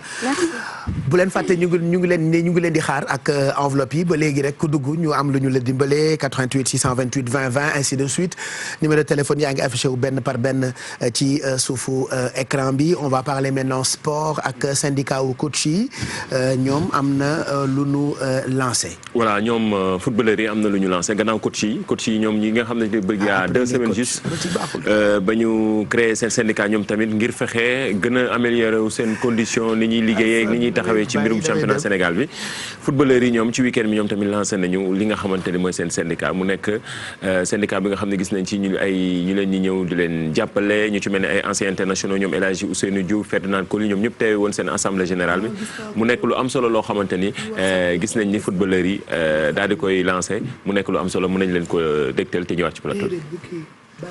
ku laajte si exemple bu tuuti salaire du jour yi rek dugg bi sa doon football et c'est normal et dañ ni football professionnel nit kenn amatul droit sax utiliser que ndagam ay bàyyi ma leen dootul utiliser di leen def lu leen warul def asumaat ay nit ñi nga xam ne tey jii dañuy jël seen doole di ko dugal si terrain te xam nañu ñun ñi ki nekk si terrain la lay daj di leen wax ni syndicat bi ngeen def man xawma ci dara mais je serai entièrement dedans jàppale su ndax produit nawetaan la produit championnat bii la et que tey jii li ma championnat bi jox li ma Sénégal jox nii rek laa ko mën fayee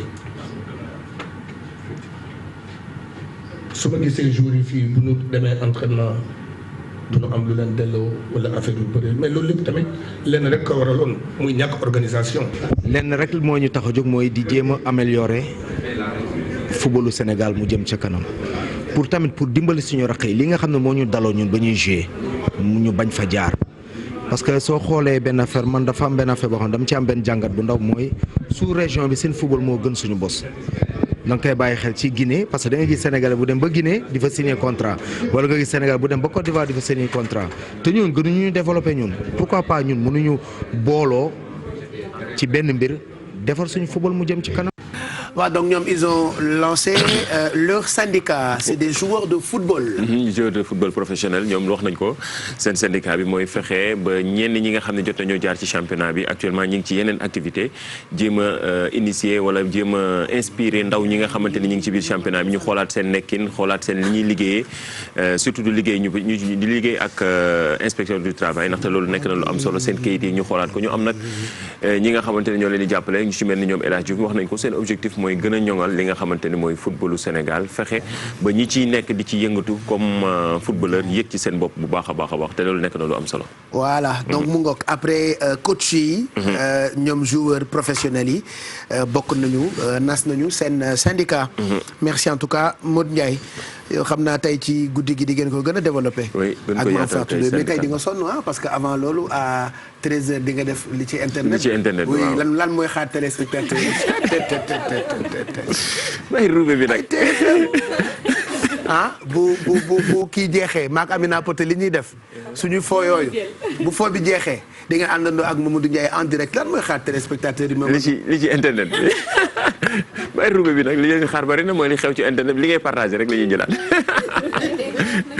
li ngay partagé ci sa statut rek lay nuyu à partir de 13h loolu journal bi ban heure le 13h. 13h30 à partir de 13h30 yow la ñuy àndal en direct ci télé bi mais wax ñu lan mooy xaar téléspectateur yi bul rus nag yow. li leen xaar journal bi c'est à 13h. 13h juste après journal 13h di nga 13h30 def émission bu mag bu tudd li xew ci internet bi xaw ma li ci internet bi. donc wax ñu nag luy xaar Sénégal li ngay partagé loolu la ñuy ñëw xaar. mais li may partagé samay contact rek ko koy gis te samay contact c'est à nuyu sax TFM dama lay wax de France 2 TF1 dama ne nga wax ju ngeen def samay contact xool seen télé bi. c'est contact li ci internet rek ay yeewu leen moom. tal nañu yeneen yi yooyu. seetaan nañu ko. moo tax nag c'est une occasion ñu xool. wax leen lan moo leen di xaar à partir de 13h li promotion la te promotion du doy. waaw non la ko laajaat de. li leen di xaar bari nañu li nga xamante ni moo def actualité surtout ci week-end bi ci internet bi yenn vidéo yi mais surtout ay rubriques yi nga xam ne dañ koy partager ak yenn experts yi ñu wax ñu nan la ñu leen di gën a sensibiliser ñuy utiliser li nga xamante ni mooy réseaux sociaux yi ndaxte actuellement ñëpp journaliste lañu ñëpp ay télé la ñu yor ndax seen smartphone yi li ñu nekk dañuy gis di partager li ngeen di partager na xam ndax baax na à chaque fois dañuy wax ak benn spécialiste mu ñëw leeral li ñuy xool ak li ñuy partager lan moo leen ci nar a fekk surtout bu fekkee du yoon. voilà donc yow boo defee tey suba mairie mooy def. non tey man ak mairie la sax. tey du loolu baax na xam nga lii xaw ma ko woon par exemple xoolal information bii génn yow ak mairie moo doog mairie ñu jëm tey télé bi dina bës woo dina bës seen télé bi tey dina bës moo doog mairie kon mairie ngay waaj mairie nelaw mairie ngi préparé depuis fajar. kañ la ko mairie ngi ci bopp ba tey mairie instant bii nii mun naa leen waatali nelawul mu ngi waaj donc di ngeen ànd ak Modou ak mairie à partir de 13h30 à ne pas rater. On parlera de tout ce qui cartonne sur internet yow tam Modou ak mairie loolu dafa nekk Modou ak mairie ce sera pour tout à l'heure 10h34 ñu waxtaan ci ki nga xam ne ni Mado dafa tase ak moom muy Abedine Ndiaye moom nag il a créé un truc enfin loo xamante ni ça peut toujours aider ci période nawet bii ñuy waaj a dugg. oui Baye Cheikh sànq waxoon naa la ko ci ndorteel bi donc mun na dimbali nit yi bu baax ci jamono nawet bi ñu bare mais ay ban ko sama contact yi xooluñu leen aya te loolu laa bëggee ñibbi nag bëgguma ci dara li may Serigne Touba te wàcc go sa anniversaire bi dama teel a sonn dama ko préparé surprise bi lañ doon préparé démb lu ñu jaabante ville ba sonn donc Mado excuse-moi tu es en train d'expliquer Abedine. voilà Abedine Ndiaye donc c'est un électromécanicien nga xamante ne dafa def nag lii di révolution ci création bi nga xamante ne moom la def mooy tempo d'égout yi nga xamante ne dañ ko defar mais defaree wuñ ko ak fer parce que comme ni ma la ko doon waxee la plupart bu jamono nawet amee la plupart égout yooyu nga xamante ne parfois nit yi dañ koy dëndi sàcc ko boobu xeetu problème la ba tax na salubrité bi dafay dugg ba léeg-léeg daf koy fatt ba dafay occasionner li nga xamante ne moom moo di bu tawet ñëwee rek dafay jox li ñuy tubbee ay inondation ñaata yoon aussi ngeen tëdd xaaju guddi dégg weñ bi benn oto jaar ci mu def bruit boo xamante ne dafay yéeniti donc mu nekk lenn loo xamante ne moom da ko jaaxal wala ñenn ñoo xamante ne dañ doon dox ba daanu ci biir sax gaañu ci waaye moom mi nga xamante ne moom moo di Abedine Ndiaye surtout bu amee tata man personnellement dal na ma rawatina ki nga xamante ne moom laa àndaloon di filmer dañ ko def ba pare mu dal ko waaye loolu tax na ki nga xamante ne moom moo di Abedine Ndiaye di électromécanicien def li nga xamante ne moom moo di ay tampon d'égout yoo xamante ne je dis que c'est révolutionnaire parce que dañ ko defaree sans li nga xamante ne moom la ñu duppee fer donc li ñuy def rek ñu dem xooli élément bi ñëwaat. waaw loolu bi ñu ci wax dañuy dellu si fa mu jugee fi projet bi jugee la ñuy dellu parce que projet fi mu jugee dafa fekk benn bis may wàcc di ñibbi jógee sama kër di ñibbi tombé si benn accident bu métti benn xale daanu woon ci ñu dawaat si benn weer ma tombé waat benn motocycliste si daanu si par la suite daal laa ni comme man technicien la damay gëstu naa ci xalaat.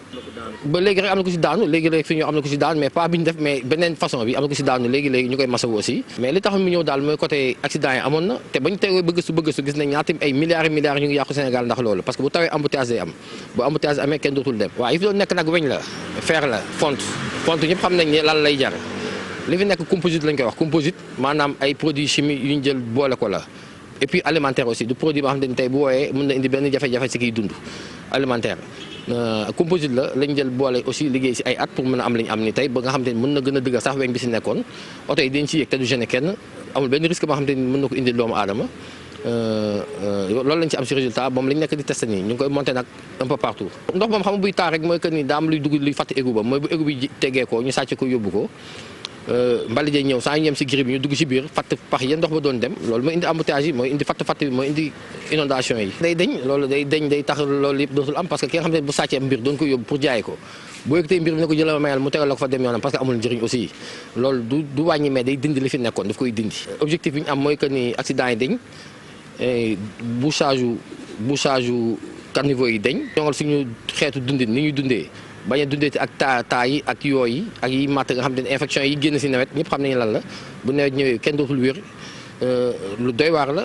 loolu moo tax ñu jugoon tey di si liggéey état bi dama lay ñaan yàlla ñuy déglu nit ñi di déglu techniciens yi liggéeykat yi ñoo xam ni dëkk mu dox sans liggéey que ni xel yi ñu ngi fi kattan gi muy. liggéey bi moom baax na macha allah ndax fii bruit weñ bi weñ ñi daf ñu daan teree nelaw oto bu jàll nga dégg mu def kërëng doo nelaw guddi en plus bu tawee fii daf doon taa la doon def ndox bu bari moo tax sax ma def fii arrêtoir nii pour ndox mi bañ a jàll si biir boutique bi mais ni ma gis ñu liggéey daal seen liggéey bi moom macha allah baax na en plus que ndox mi yu daan taa fii yooyu dañuy ñëw fii di ñu sonal ak yooyu te yàlla def na ne daal li ngeen def nii moom baax na.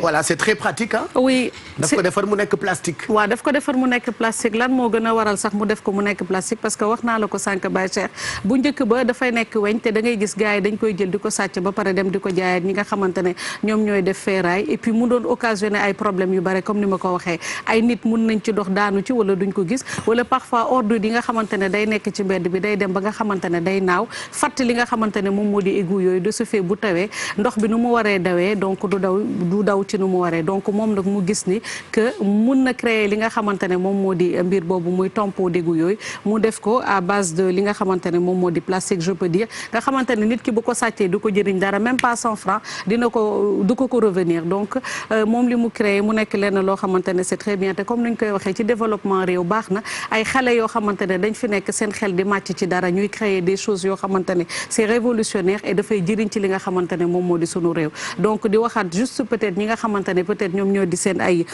direction de tutelle wala seen ministère de tutelle xaw ma ndax noonu lañ koy waxee ñu jàppale bàyyi xel ci yenn xale yi nga xamante ne dañuy def loo xamante ne am na njëriñ ñu jàppale leen ci wàllu koom-koom wala jege si leen teg leen ci seen wet pour parfois ñuy joxe li nga xamante ne moom moo di ay solution à ces problèmes là parce que je me dis qu'il a solutionné vraiment beaucoup de problèmes ci li nga xamante ne moom mooy création bi mu def ñu koy féliciter au passage et puis di remercier ki nga xamante ne moom moo di Serigne Mbacké Seck sama doom bi may tourner moom nag dañu tourner ba pare rek yàlla natt ko mu daanu gaañu pas comme par un hasard donc image bi sax yónnee naa ko wallahi yónnee naa ko donc kii mais en tout cas on lui souhaite un prompt rétablissement Baye Cheikh. Voilà donc mu ngoog genre rigole la en fait. rigole la mooy rigole yi rek rigole yi nga xamante ne moom moo di weññi rek. nit yi daanu nañ ci ba taay man mii defe naa man maa baptisé. bu rond-point Liberté 6 donc mosoon naa ci daanu. parce que ñu koy teggi souvent dañ koy jël dem di ko jaayaat. jaay ko daay ko ferrailleurs yi te du jëriñ dara. ay initiative bi waaj def ni am na solo lool surtout ci période yi nga xamante ni toujours yi wax nañ ko bari nekk ñu ci bari dañ doon bàyyi ba guddi jël ko dem jaayaat ko am na ñenn ñi nga xam ne sax dañ leen doon jàpp di leen topp ba ci yoon mais je pense que bu fekkee am na sénégalais boo xamante ni jël na initiative xool beneen système bi nga xamante ni dina ko def te li lee la daan jariñ loolu lay jariñ ba tey mu nekk lu am solo loo xamante ni vraiment c'est à saluer et puis surtout ñu gën ko jàppale ndaxte lii bu ko defee seen koñam rek ak zone am war na ko mën a jàppale mu def ko ci yeneen zone yi ndaxte lii vraiment am na solo ci période yi nga xamante ne mooy nawet bi aussi. voilà et puis c'est des initiatives yoo xamante ne il faut que tamit ñi ci jóg di ci jàppale. xale yi nga xamante ne ñu am de très bonnes idées.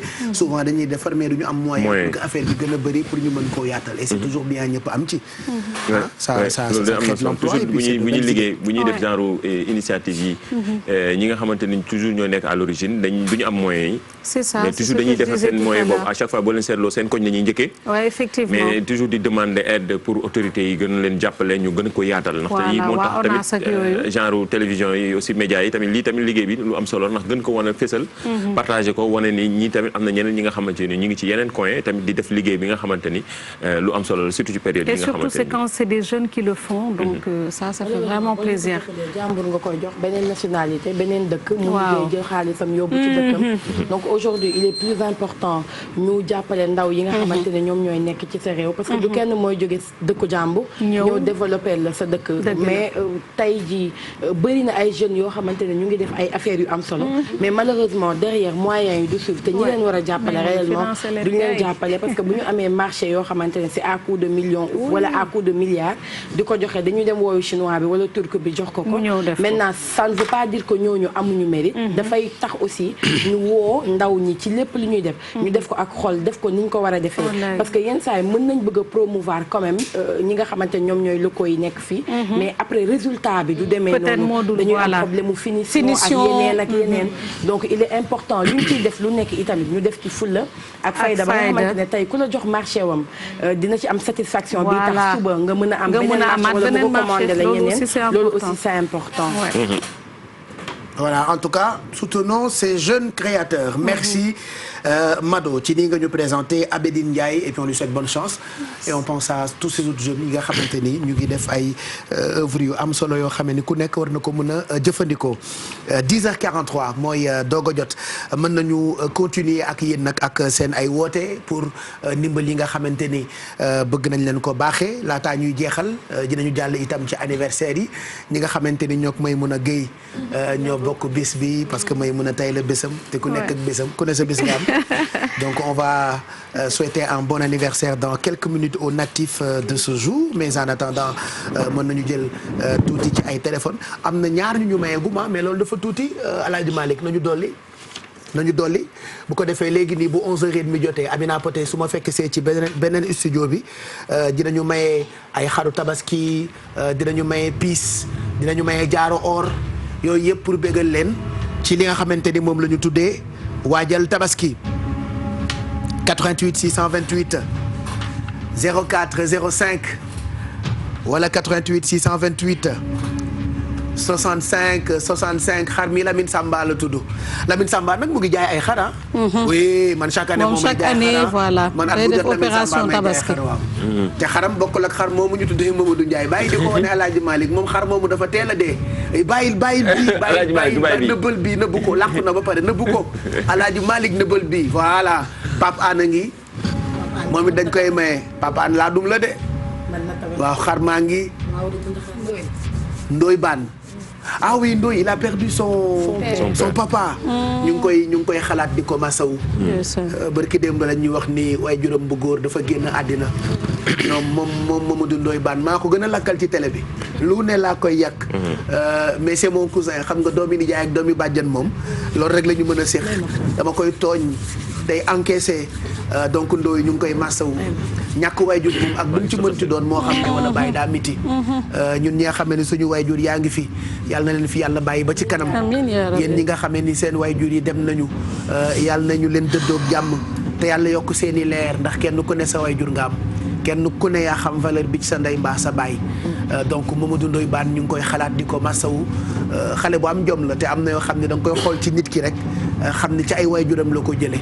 donc man leer na ma ni njàmbaar gi ci moom ci waajuram boobu la ko jëlee ndax am na yoo xam ne doo ko foraatu am na yoo xamante ni àddina du ko maye am na yoo xamante ni àndandoo mënu ko maye waajur rek moo ko mën a maye. donc loolu ñu ngi ko ci xalaat di ko masawu bu baax moom inspecteur Ndoye Bane mi ñàkk waajuram waaye terewul moom la ñu tuddee xar bi ñu romb léegi waaw. Ndoye poté laa ko dencal de xam naa poté dina ko yërëm ak dëj bi. waaye yow moom it yore na lu baax këram nag. xanaa gis nga Marie Ba gis nga Marie. yow seen nga Marie. donc Ndoye daa tàmm lu baax moo tax mu yéene ko poté. Marie xees pecc. mën a joxe lekk. je te jure Marie mun a yàkkal rek doo ko bëgg a delloo ay palaatam. je te jure moo tax ma yéene ko poté te vraiment ay nit buñ dee liggéey dañuy teralante. xam nga tey ji heure bii Mado mi bu ma ko rakkoowul woon. tout le monde aime quelque chose de bien. ñëpp bëgg du bien pour soi. dégg ji li di ree. dina ree kay sa doom ji du ree. doon nag day nappi. man nijaayam ji lu ma neex laay wax du ma ree. allez may naa leen délai ngeen composé benn ci numéro téléphone yi nga xam ne ñu ngi affiché wu ci suufu écran bi 88 628 22 22 wala 65 65 xar mi effectivement Kolos la ñu ko tuddee. Kolos mi ci ca kanam RFM Kolos la ñu ko tuddee xar bi 88 628 22 22 en même temps ñu wàcc pour souhaiter un bon anniversaire aux natifs de ce jour. Allô allô kokan la madame Seye. madame Seye na nga def. maa ngi fi. mbaa yaa ngi ci jàmm. ça va alhamdulilah. fan ngay wootee madame Seye. maa ngi woote Fass. fan ci Fass. Fass si côté marché bi. ok côté bâtiment. waaw côté bâtiment waaw. min na ma foofu de man daan naa fréquenté foofu kër Gise Pen. bon. daan naa jóge kër Gise Pen bi firke dem kër Moussa Gueye bëri doole. man nag gan laa fi nag yàgguma fi noonu. de temps en temps ma jàdd kër Mounas ba pël bu rafet ñoom ñaar ñëpp dem nañu. Gise rek a fa des yàlla na gudd fan. ça va naka liggéey bi. madame Seye maa ngi nii rek namm la. ça va alhamdulilah. yaa ngi ci jàmm bu baax. ça va bu baax waaw. ana monsieur Seye. seen grille bu bees bi. waaw seen émission yi di leen ñaanal ngeen am kàttan ak wér. amiin ngeen di mën xëy chaque jour di liggéey. ñaanal de. c'est pas évident xam nga. évident wul ñun ñi ñëpp dañoo bëgg a bàyyi mais ñi ngi ñëw évident wul kay ñaanal rek. yàlla baax na. ñaanal rek madame Seye ñaanal rek. ma ne ko yàlla baax na. yàlla na suñu borom taxawuñu ba ñu mën leen a jox li ngeen bëgg. incha allah. yàlla baax na ana monsieur Seye. ça va mi ngi fi jàmm. il va bien. c'est que dama am sama rakk boo xamante ni mu ngi États-Unis Fafa Kati. moom tamit madame Seye la jëkkëram Seye la sant. Seye la sant. voilà Kati Seye laa koy woowee. Kati Seye donc it madame Seye maa ngi lay bëggee bu baax. merci. xanaa ma jox la d'abord loo xottiloo. waaw. amaguloo tissu. amaguloo loo ñawloo ci tabaski bi. déedéet. am nga piis bu ma jëlee. corona bee tax de. corona bee tax. waaw ak réinscription yi ñuy xaar ak. wax nga dëgg kii réinscription moo gën a baax ci moom ka ay piis. andi dama laa bëggoon jox piis bu ma jëndee sant yàlla boutique appelay dama nga toog sa cabine te nga baalal ñu ko yokk ko kon na gën a baax. ak sama lumière fële yokk sama jaf. waaw madame Seye baal ma réalisateur bi laa doon waxal wallaay. ñoom duñ ma bàyyi ma liggéey ci jàmm ak sama sago. dañ ma sonal rek madame Seye. voilà ma teel la libéré rek.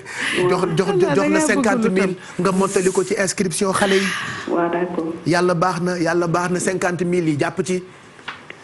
am naa sa numéro de téléphone à tout moment mën naa la woo may la xaru tabaski. waaw d'accord. yàlla baax na Seye Bigué jërëjëf kontaan naa. merci beaucoup. Seye Maysa jërëjëf. jërëjëf 50 000 yaa ngi jëlal.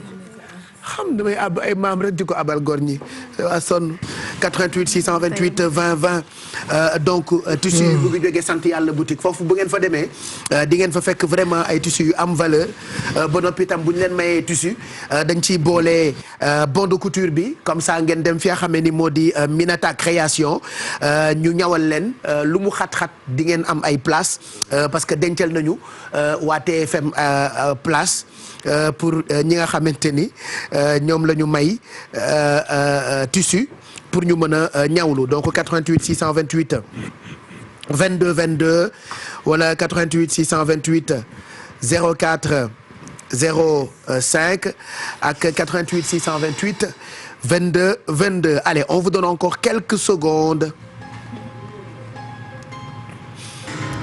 le temps ngeen di composer benn ci numéro de téléphone yi nga xam ne ni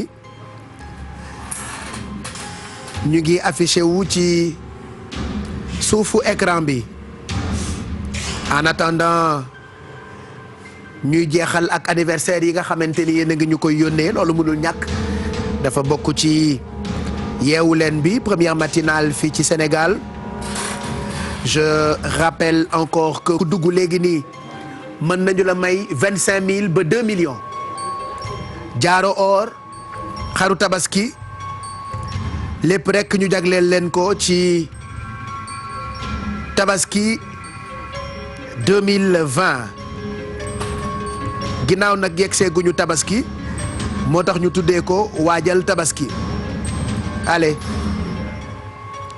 gaaw leen yéen la ñuy xaar 88 628 22 22 le temps ñuy jàll ci anniversaire yi on reçoit tellement de messages de vos parts yéen ñi bëgg a bégal seen ay xarit ak soppe ci seeni anniversaire donc on va passer ça dans quelques minutes en attendant ñu mayaat leen ay secondes le temps ngeen composé benn ci numéro téléphone yi nga xamee ni ñu ngi affiché wu ci suufu écran bi dañuy maye ba maye diwlin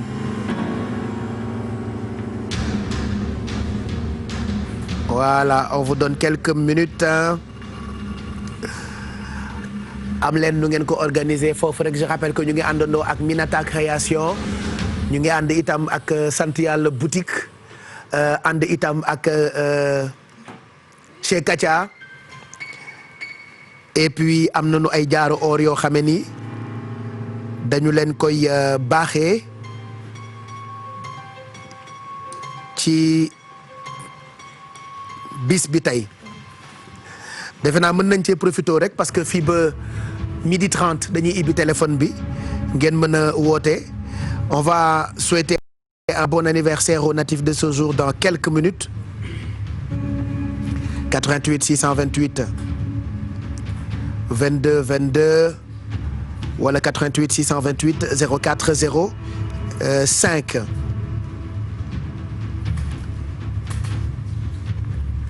allez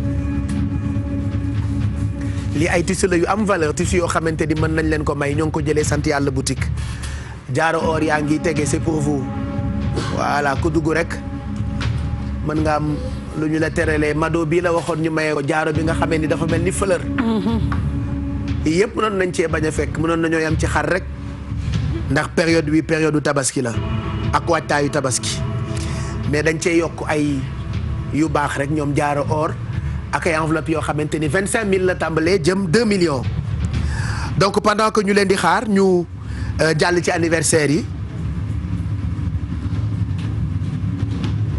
ñu jàll ci anniversaire yi bu fekkee noppi na ci ginnaaw ñu jàll ci anniversaire yi 88 628 04 05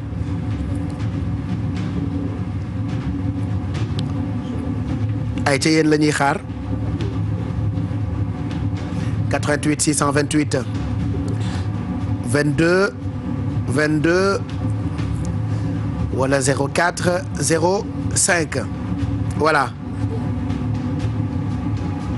on va continuer top ñu dem ci anniversaire yi njëkkee ko ak anniversaire bu Maymuna Gueye Apulaay bi yéen apulaay lii na fi nekkee kan mooy tàcc foofu yow pousse demal jógal sama studio apulaay dina ma rey apu sor apu bugguma la gisaat fii apu de dafa baax loolu yëpp de peut-être yow wan ma fii est-ce que waaw yàqul machine bi est-ce que yàqul fii dafa neex kii est-ce que yàqul machine bi yooyu petit yéex ah apu bu fi taxawaata fii dama fii liggéey fii rajo la Amina Poté fii lay taxaw man ma taxaw fii de temps en temps ma génn fii fecc bu taxawati fii ah d'accord voilà mais il abuse quoi joyeux anniversaire ah may mën a apu bëgg a tàcc ku la tàcc la may xaar ba nga tàccuwaat rek voilà donc dañuy njëkkee ak anniversaire bu Maymuna Gueye Maymuna Gueye yow rek laa xaar ba nga tàcc donc dañuy njëkkee ak anniversaire bu Maymuna Gueye anniversaire bi génn de xale yaru dañoo génn tey dañoo génn macha allah. waa cat baaxul de ngoon incha allah. discours bi dañuy bàyyi Mado def ko. wilaay Baye Cheikh comme ni nga ko waxee donc dafa nekk xale boo xamante ne macha allah dafa nekk neex a àndal wax dëgg fa yàlla. sama rakk la juddoom may na ko waaye moom ci jëmu boppam rek xam na bu baax fa mu bokk xam ko mu doon man moo tax ma naw ko ñeme ko ndax du ma duggante ku nekk. mais ay waa këram woote nañu yebal ay baax yoo xamante ne dafa baax xam nga àddina dafa metti boo ñàkkee waajur donc mun nga jeng tuuti soppi doxalin waaye moom dafa xam fu mu bokk xam fu mu jóge xam ki mu doon ay sëram tamit woo ma wax ma lu baax ci moom te ma gis ko ci moom kon nag yaa xam li ci sa bés bi yaa xam li nga ci bëgg sunu borom mi maye mu mayal la ko toutes tes collections contentes de toi ñoom bijou ñi fi nekkul ñoom awagay yaa ma gën a xam rawatina Baye Cheikh bi la duppee nag géeram kii sama rakk la kii sama xol la sama xol la dafa fidèle ba noppi itam dafa baax xam nga jom moom dañu ko bëgg li taasukat bi naan jom rek. man loolu mun na ma rek. jom ku ko amul doo nit. jom rek. oh yeah man loolu dama ko bëgg. loolu dafa neexa jom rek ngeen jom rek xam nga da ngeen géere nag fan yii. jom ku ko li tax ba bëgg poté maa ko. jom rek da ngeen yéen torop xale yi xam nga jom rek ci may mën a géey bambulo waroon ngeen maa jox gaam jàppal leen ma gaam jom rek. kooku didee ko mu jom rek jege jom ku ko amul doo nit jom rek mooy jom rek te dafa am jom nag. am nga jom bravo yow demal rek. bul xool sa ginnaaw de. pas de rétroviseur. demul xool ay dawal nii du xool rétroviseur bi garaawul yow demal rek nga enchaîner. accélère. voilà koo langal autoroute na réglé te topp la. bu yaroo respecté la. nga may ko mu romb la. bu la respecté wul nag may mun nga dem ba ko. wallaay lii laa la wax loolu la aji wax ak voilà donc on te souhaite beaucoup de bonheur et comme Mado t'a dit tes sœurs toute ta famille nous qui t'aimons ñun ñëpp ñu ngi lay ñaanal gudd fan ak wér may mun a. voilà de la part de équipe Yeewu Leen jàmbaar la oui jàmbaar la surtout ci ñi ko respecté ci bari dañ la wax la jàmbaar la ci liggéey bi. parce que xam nga jigéen moom yombul ba pare ba am jom yàlla guddal fan. ci xale. yàlla lépp li nga bëgg oui. waaye yu sérieux yëpp dañ ko ciy boole. dëgg la vraiment vraiment ku ñu respecté la daal en tout cas. joyeux anniversaire yàlla may la gudd fan ak wér. lépp li nga bëgg njaboot gu barkeel lépp li nga bëgg ci sa àddina yàlla defal la ko. amiin jërëjëf. amiin mais joyeux anniversaire on te souhaite beaucoup de bonheur en tout cas. yàlla na suñu borom sàmm la. voilà et tey comme Maymouna am na ñeneen ñoo xamante ni seen bisu juddu la mën nañ cee profité rek bégal leen ñoom tamit bokk na ci arrête de pleurer. pourquoi tu pleures mënuñu la accolade dañ ñu koy tere Maymouna yow tamit xam nga heure bi waroon na fekk ma kott la ñu ne la. noppil xam nga dañ koy tere aussi heure bi waroon naa la def ni noppil dañ koy tere nee na tuuti noppil Maymouna xaaral ma defal la ko de lu rek noppil nee na tuuti bu laal sax noppil nee ngente rafet juddu loolu dafa neex rafet juddu ma siré yi sa jeey Fatim Penda Aïssata Kodok Samba ak Fatma ak Mbokure Jak Jo rafet juddu et ne pleure pas bon bul jooy dama koy neexal comme ni ñuy taggee xale rek kii bi doo ko judd dañ ko takk de ma siré toxo Maymouna bul jooy ay jooy fajul dara ñun fi mu ne dañoo jooyo ba amatuñu rongoñ dañoo ràmm ba wér ñun jooyatuñu sax bàyyi jooy fajul dara fëxal voilà professionnel am nga jom am nga noo mel ci xale ci ce domaine donc nous on t'encourage et puis dañ lay ñaanal voilà nit nag boo waxee yëppam yaa ko catu donc joyeux anniversaire rek lañ lay wax et puis un bon anniversaire à Pape Cheikh Diallo c'est de la part de sa mère Tata Astou Fofona ak Tata Mbose Fofona moom sama turandoo la waa Thomas suma Thomas la tey la dee célébrer bisam dañu koy organise benn party mën na ko joxaat bokki Gambia la bokki la fan nga dee dëkka da ngay taal sa moto bi nga koof left waaye xoolal sa oto bi balaa sa tànki moto bi di buna man loolu mën na ma rey. et arrête de pleurer Maïmouna. Donc Pape Cheikh Diallo Tata Astou moom itam elle est très adorable. C'est de la part de toute la famille Diallo sama yaay ak famille bi yëpp ñu ngi souhaiter un bon anniversaire à Pape Cheikh Diallo. Donc joyeux anniversaire. C'est de la part de sa mère Tata Astou Fofana ak Tata Mbose Fofana donc ñoom ñëpp ñu ngi koy ñaanal gudd fan ak wér tonton mag tegal sama studio baax na. tegal sama studio rek bu laal samay musique parce que maa ngi waaj a ñëw foofu wala ngeen pompel ma ko ku ci laal machine bi kon pomper ko désinfecter ko ma doog ko laal d'accord voilà donc je continue avec les anniversaires joyeux anniversaire à notre grande sœur nationale Koumba Fall jàmm rek incha allah dundal ba découragé c'est de la part de ton frère Serigne Saliou Seck donc Serigne Saliou Seck journaliste bu King FM nee na mu ngi souhaiter un bon anniversaire à sa grande sœur nationale Koumba Fall di ko ñaanal gudd fan ak wér. Joyeux anniversaire à Anna Bop. Un happy birthday c'est de la part de toute la famille nekk Pikine c'est de la part aussi de sama yaay ca France Adja Koumba Diop maami Maam Sala maamu Penda ak Awa yaayu Nabou donc di souhaiter un bon anniversaire à ki nga xamante ni mooy Anna Bop happy birthday c'est de la part de la famille ca Pikine Adja Koumba Diop ak famille am donc on lui souhaite beaucoup de bonheur loo dund doyul c'est de la part d'Adja Koumba Diop ca dëkk bu ñu naan France. Joyeux anniversaire à Oumou Kalsom doomu Loli depuis Mermoz on lui souhaite beaucoup de bonheur. ah moom laaj pourtant jàll na de. Serigne Saliou bi dellu na de coro bàyyi tooj kon dama ko gisul yàlla wax ko kenn dara ñu wuraat rek ci machine bi xool voilà donc des na notre grande sœur Sokhna Aïta de la part de toute la famille Ndiaye donc Sokhna Aïta happy birthday joyeux anniversaire à maman on te souhaite longue vie santé réussite de la part de ta fille Madame Mbacké ak toute la famille. Joyeux anniversaire à Adja Sow depuis Espagne c'est de la part de sa tante Maïmouna Sougou et de sa petite sœur Ndella ca Grand Yoff. Joyeux anniversaire à Mohamed Diouf doomu Medoune Diouf ah. Est-ce que moom la doomu Medoune moom la. bu dee doomu Medoune la de sama doom la doomu Medoune la ah kon ñu ngi koy ñaanal gudd fan ak amiin moom suñu doom la on lui souhaite beaucoup de bonheur. Joyeux anniversaire donc à Mohamed. C'est de la part de papa ak sa papa yeeg sa yaay yi nga am fii ci télévision Futur Média. Joyeux anniversaire à vieux Amadou Faye depuis Sébikotane Soulouf c'est de la part de la famille Faye. Joyeux anniversaire à Ahmed Koli depuis HLM 3 c'est de la part de toute sa famille ñoo koy ñaanal gudd fan ak wér. Joyeux anniversaire à Khoudia Anne depuis Cambérène on lui souhaite beaucoup de bonheur. Et puis joyeux anniversaire à Pape Cheikh Diallo bi jàll na bon kon jeex na. xanaa ñu xool sa.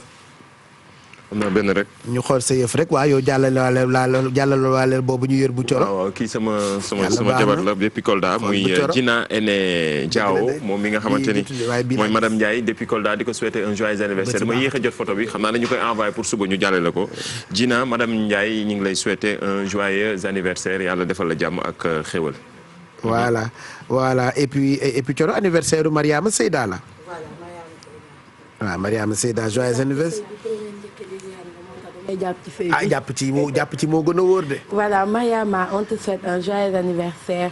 Liliane t'embrasse Moustapha papa maman toute la famille ñëpp ñu ngi lay ñaanal di la souhaiter un bon anniversaire di la ñaanal nga màgg lool macha allah ci jëriñ ñëpp. Happy birthday et profite bien de ta journée. Voilà on va montrer la photo peut-être le temps ñuy tàggatoo. Empire des senteurs suma benn rakk ko yore day jaay cuuraay.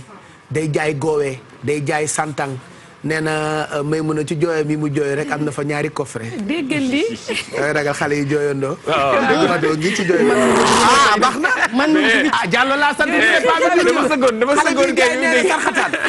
sarxataat la jël di ko jaay modifié ko def ko ay picc am na pompe am na boyet mën nga koo def fu la neex nee na ci jooy yi nga jooy am nga ñaari coffret modèle gi xataraay rek mu sëgg kay sëggi kay dafa sëggi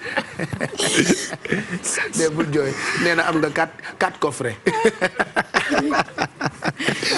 Mado de ba mu sëggee mais bi nga waxee am nga kii Mado dafa bëgg lu baax man sama ruu moo bëgg yooyu est-ce que Mado amul ay rab xam nga am na yoo xamante ni rab a koy def ay bëgg parfum bëgg xet bu neex bëgg cuuraay bëgg sama rawaana bëgg loolu c'est vrai ah ay xet yu neex moo tax foo ma fekk may toog damay yeesalaat di damay fàtte ni sax kii la désinfectant da ngay foog di parfum la wallaay ndax bëgg lu baax c'est ça donc c'est de la part de Awa que nous embrassons allez on va faire le tour ñu jeexal le temps ñu organiser plateau bi fële ci ginnaaw man ak Poté ñu gunge leen ci kanam fii ba midi 30 et puis am ngeen toujours possibilité bokk ci yi ñuy maye 88 628 20 20 wala 88 628 04 05 ak 88 628 65 65 merci Maymouna à lundi inchallah. Merci Pape à lundi dama lay remercier Pape. Mais non. Vraiment je le fais du fond du cœur. moo ci yëg nit yi yëgul. ku baax nga. ñu jàppale nga ku ñu dooleel nga. bëggoo lu ñu métti. dëgg la ngay nakari. vraiment man du ma xam j'ai pas les mots. dëgg la de. yàlla na yàlla suturaal. amiin yaa rabbi amiin yàlla na yàlla dooleel. amiin yaa rabbi. bëgg yaa ko xam yàlla na la. léegi dafa bëgg amiin non mais dëgg la bàyyi. l'occasion de te remercier. vraiment yëg nit ñi yëgul si suuf si kaw. vraiment dëgërluwaay nga en fait. dëgg la de. nit ñi ñëpp ci àll moom. dëgërluwaay. ay affaires yoo xam ne tu vas faillir tu es toujours là. toujours wallaahi. toujours avec le sourire toujours avec les mots qui. nan la xool leen loolu rek nan la ko sunu borom fay. yàlla na la ko yàlla fay. amiin fay ko ci sa njaboot. amiin. wallaay Baye. jaajëfal bu baax. macha allah vraiment c'est une personne. nga xamante ni je le porte dans mon cœur. samay waajur samay mag samay xarit man ñëpp mu bëgg Pape Cheikh. macha allah may xool nit yi du rus defaluma ko kenn waxaluma ko kenn. yàlla na yàlla dolli sutura merci. amiin merci. pour la pour la tête. la mise en elle t'adore aussi. elle aussi elle t'adore. sama nit la sama xarit la. elle t'adore aussi. amiin elle t'adore aussi. merci Guèye. merci Malé. bëgg léeg-léeg donc merci. mais xam nga man du ma jooy ah. yaa ngi jooy ci biir ma ne ko ci yaa gën a gaaw a jooy. samay rongo dama fer. dama jooy ba bëri lan la. Mère Touré Mère Touré. may ma wax ak Mère Touré yaay boobu du Njaay ba pare ma régler problème mu Touré. Touré. Touré Gadiaga Touré.